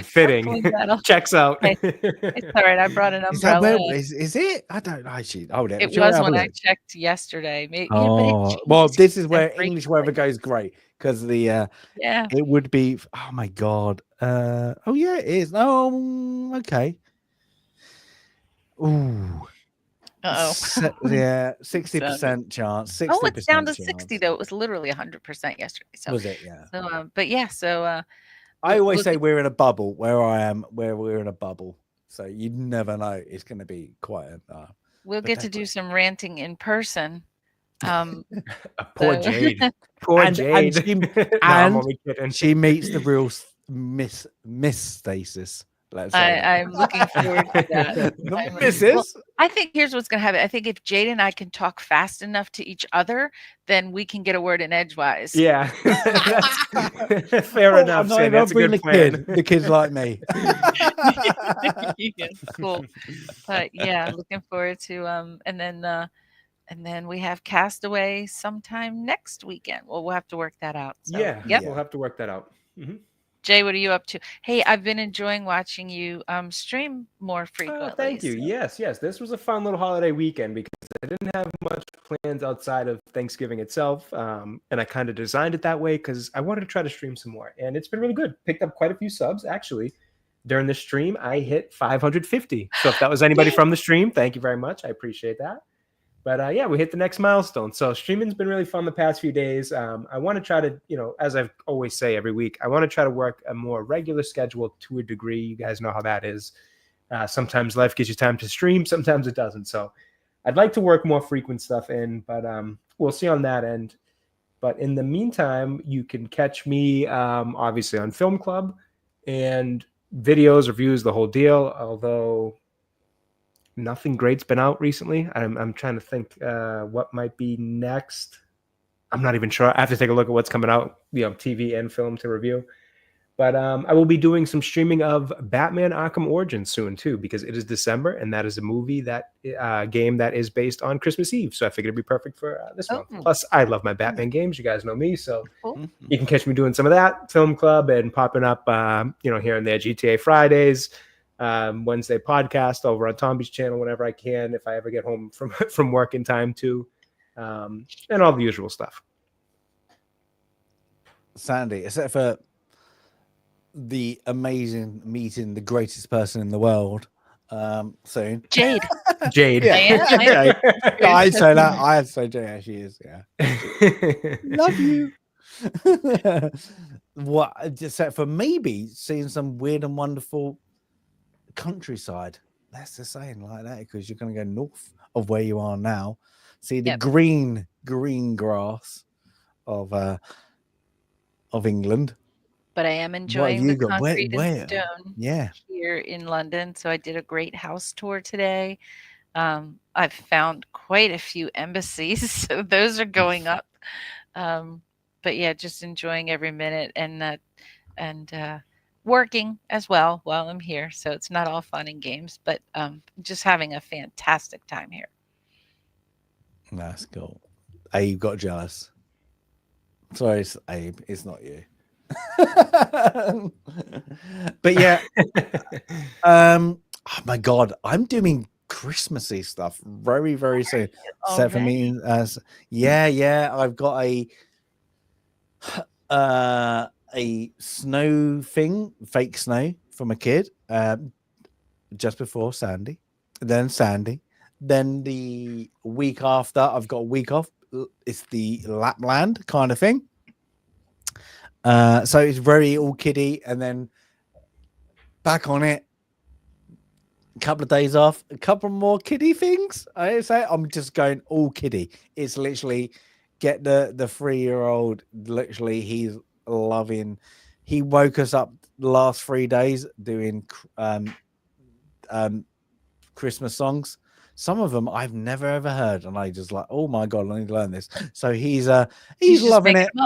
He's just making he's making them up. He's loving it. He's doing Jingle Bells, like some very old, like I'm guessing he's learning in nursery, some very old Christian songs. I'm like, oh, I don't even know that. So yeah, he's full into Christmas. So I was like, yeah, let's do this. I wasn't a very much a Christmas child, so at least he can enjoy it if I didn't. So that is the great thing, and he gets possibly to meet somebody.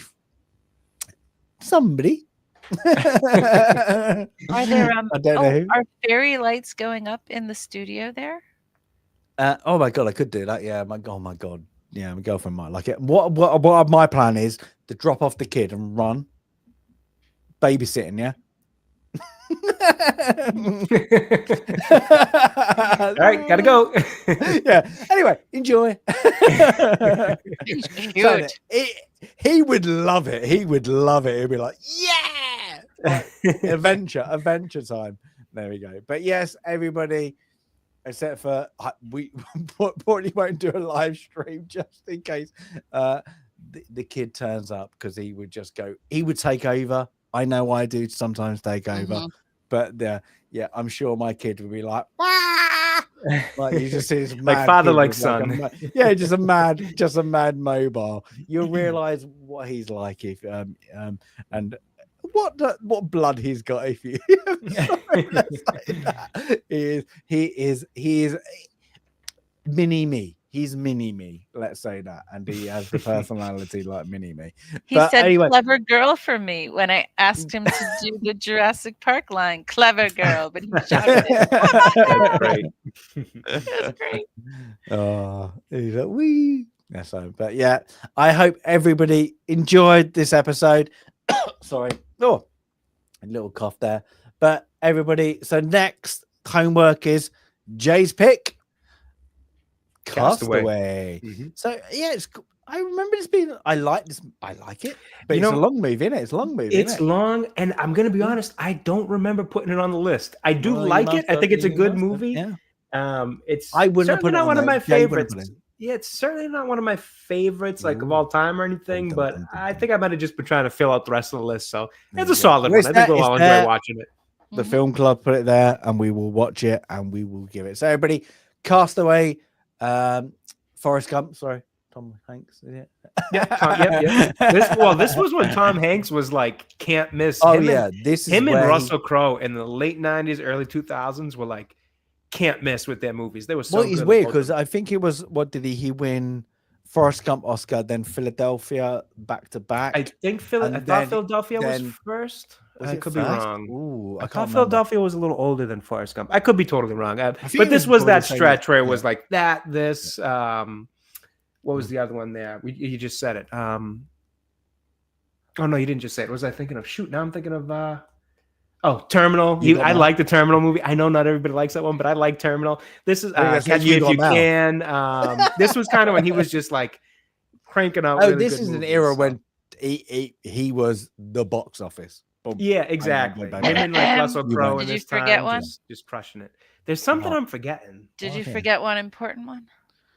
Polar Express? Which one is it? Apollo 13. Oh yes. Apollo 13. Yep. Apollo This is a good stretch for him. Oh, I like. I haven't really liked his Apollo 13. movies I don't know. much Does in anybody a else like while. Apollo 13 here? That's where me and Nah. Jay just go mute. Yep, that'll be an easy episode. I'll have my popcorn, my snack, and I'll be ready to go. Or my drink, rather, and I'll be ready to go. That's what I should do. Oh my god, if we do that, I'm gonna get a popcorn and just literally Sandy go for it. Sweet or sour? Oh, sweet or sour? Oh, the Green Mile. This was a good. This Oh, is yeah, the actually Green Mile. funny. Funny Got this Green comes up Mile. because I Green Mile- want to is Green say Mile on that. I don't know Green if we Mile's put it probably on the A League of list. Their Own? We might A League have. of Their Own, A which League of was Their on Own. there. That's This on. conversation was part of what sparked Film Club Big's on because this there. was during a Stasis stream.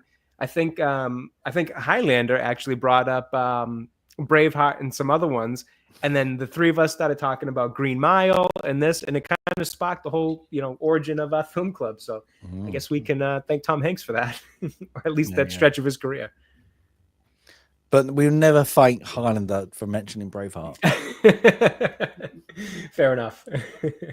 or Patriot. Oh, the Patriot. Yes, it was talking about those, and then jumping to this era of Tom Hanks that kind of Because they're the whole so. thing.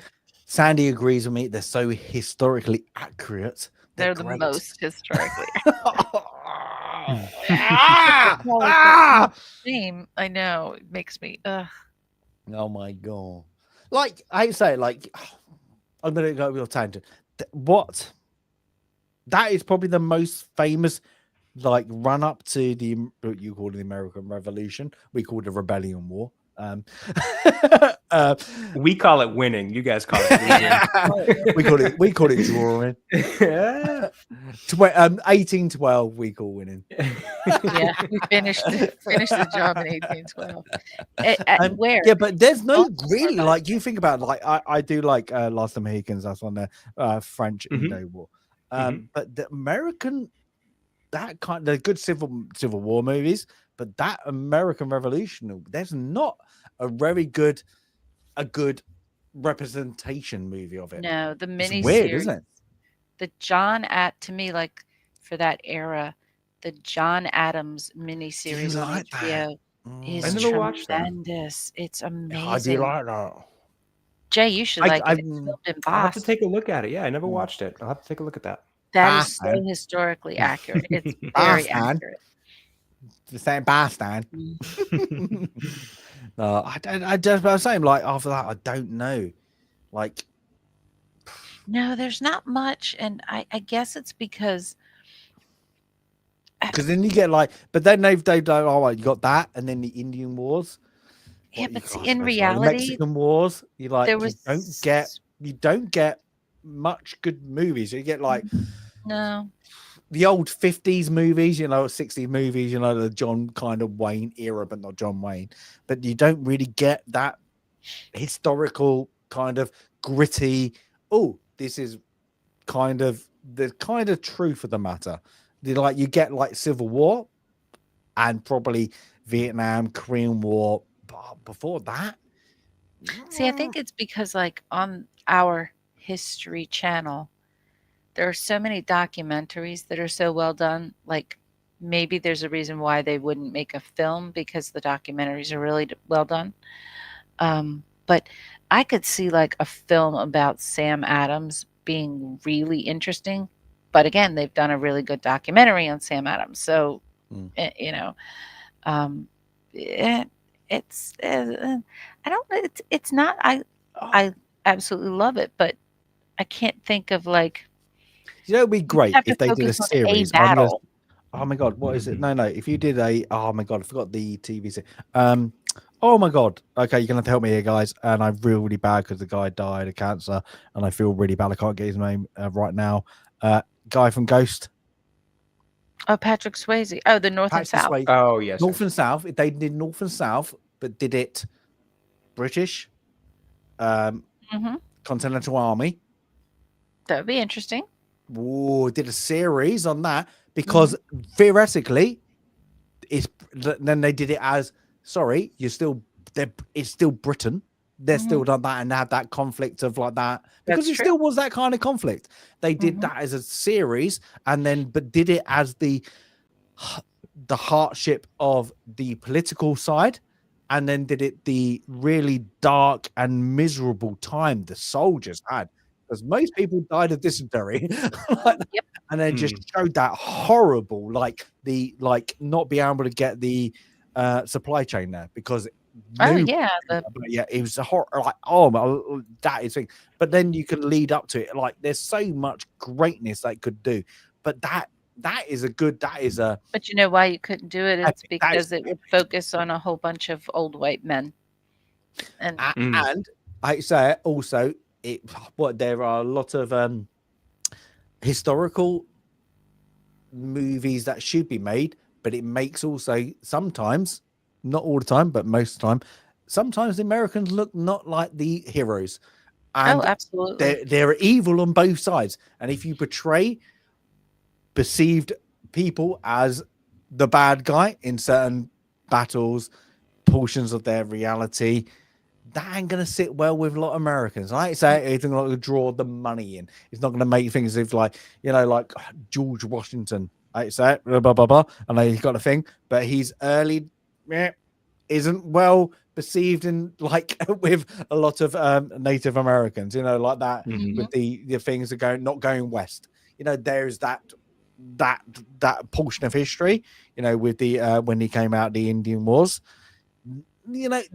Not going to be well perceived. Is a so like I can understand why you wouldn't do it, but it'd be a great story. It would be a great epic story. Just that concept. I think that'd be great. But they did it like like a North and South. I love North and South. I love that. It's a great. I've got that on DVD. It helps you can't get it. You cannot interest. get it. I think. Well, I have to find it. It did help spark my interest in the Civil War. The Ken Burns documentary was first, but my mom was really into North and South. I was younger, but she loved it. And then I watched. We would watch it on rerun, and I did. And that was Will Riker is in that.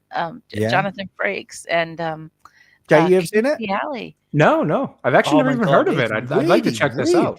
I like a good historical dramatization. Alley, Hal Holbrook. They call it book 1, they call it book 2, and book 3. I think it's interesting.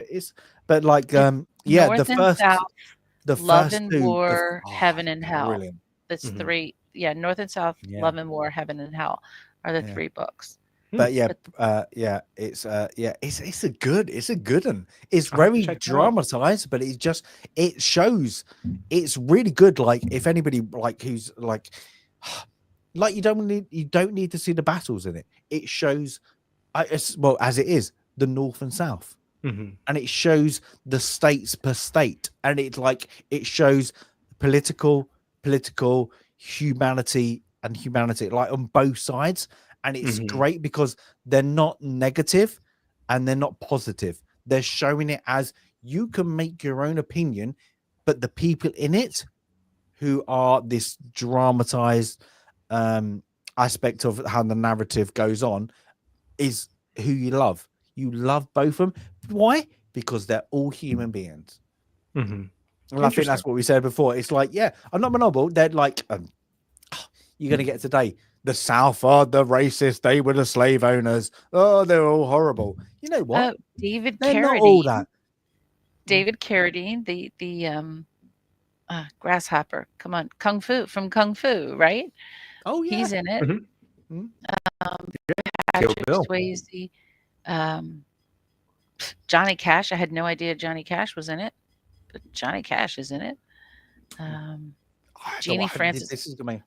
Hal Holbrook is Abraham Lincoln. Yeah. Yeah, this is one I got on DVD because you can't get it on TV over here. I'd get it on DVD. It's just not seen, and it's one I go back to for every 5 years. I watch it and binge watch it. Like it's just entertaining. It's very good. It's entertaining, and it is it is good. It is good, and you don't need to like be a geek about. I don't think, Sandy Perry, you don't need to be a geek about Civil War. It's not about Civil War. It's about the people. And just set in the Civil War, and it's got that thing, and I think it's good because it slowly teaches you about not the Civil War, not the battles, not the Washington and all that, what was going on there. It teaches about state-driven concepts of why the states believed it, because this is a state war, this is a county war, this isn't Washington against it's a family war. It's not against Jackson. That's it. There is oh my god, I can go to a Civil War thing because me and Sandy would go for it. It's not about what you get, the quick sentence that people go in for now. It's so complicated, and this breaks it down very, very well in a good series like that. But please, people, read a playbook. Please, like that. Oh my god, because I know. Like this is like that. If you go for the War of the Roses, the American Civil War, the English Civil War, there's more English Civil Wars, but the main one, there's so much around it. There is so much complicated, and I think like today, like especially like how it's perceived, and this is going to get the thing is like especially like American Civil War and other wars. It's just like it's down to that, and like most people are like. How do you get your score on an exam? What was American Civil War about? Slavery. Tick. Oh, jog on. That's the incorrect. Oh, he did that. Yeah, that was right on cue. That was Thank you. My microphone. Well done. I'm right on the corner in this hotel, and the road is really busy. There you go. But whoever that was, you were completely right. But that is the problem. There's so much onto it. So yeah, anybody's interested in like everybody likes a good like Vietnam movie. Vietnam isn't about what you get in the movies. You know, there's French Indochina, all that. The Korean War, just what I'm saying is just go history. And Sandy will pick me out for that. But sorry, I could go in history round. Okay, this guy is beeping. That his guy's horn. unhappy. He's like, no, you're wrong. Traffic. He's like, Glen Ross is a great movie. Or maybe he wants to take part. Is it Abe? Abe, are you out? For Alec. But yes, on that, another rant, another great rant. That's why. Oh my God, Jay, I feel sorry if Gods in General or talk about bringing a box of popcorn and a drink. I'll be relaxing on that day. Who's got to be Confederate? Who's got to be Union? I'm not getting in part of this. I'm always going Union. I'm just saying that. I'm always going Union. Wait, Union. I got it right. Oh, for a second, I thought I just said the wrong thing. I'm in the north. I'm in Maryland, which is a border state. So true.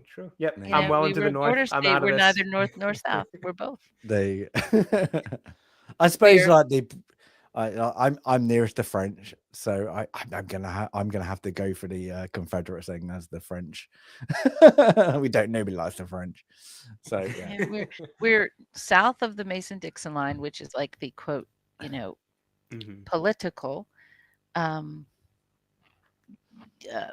border, but we're north of the Potomac River, which is more of the geographic border. So I'll be a gray rebel. I'm well north. I know that. There we go. So that we know people's political opinion then? Not really. No.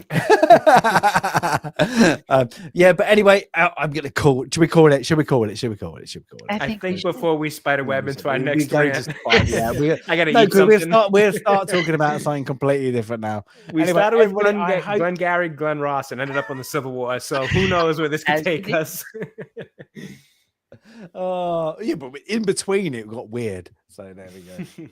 It There we did. go. with We It were was a hell of a road to get MCU, there. Farscape into Wicked. all means Wicked. Wicked, yeah. Jurassic So Park. we went. We hit everything. we Madam went Web there. even got in there at some point. Acolyte. Oh, We've Lord, that has to be always called Madam Web. Has to be always called Cinema the masterpiece. greatest movie. Yeah, so that might be in 5,000 years' time. You never know. Mm. They might look back and go, "I understand what they were getting at." Now we might not get there. No. Gosh, I hope not. It was ahead of its time. Oh, I love what Abe's saying.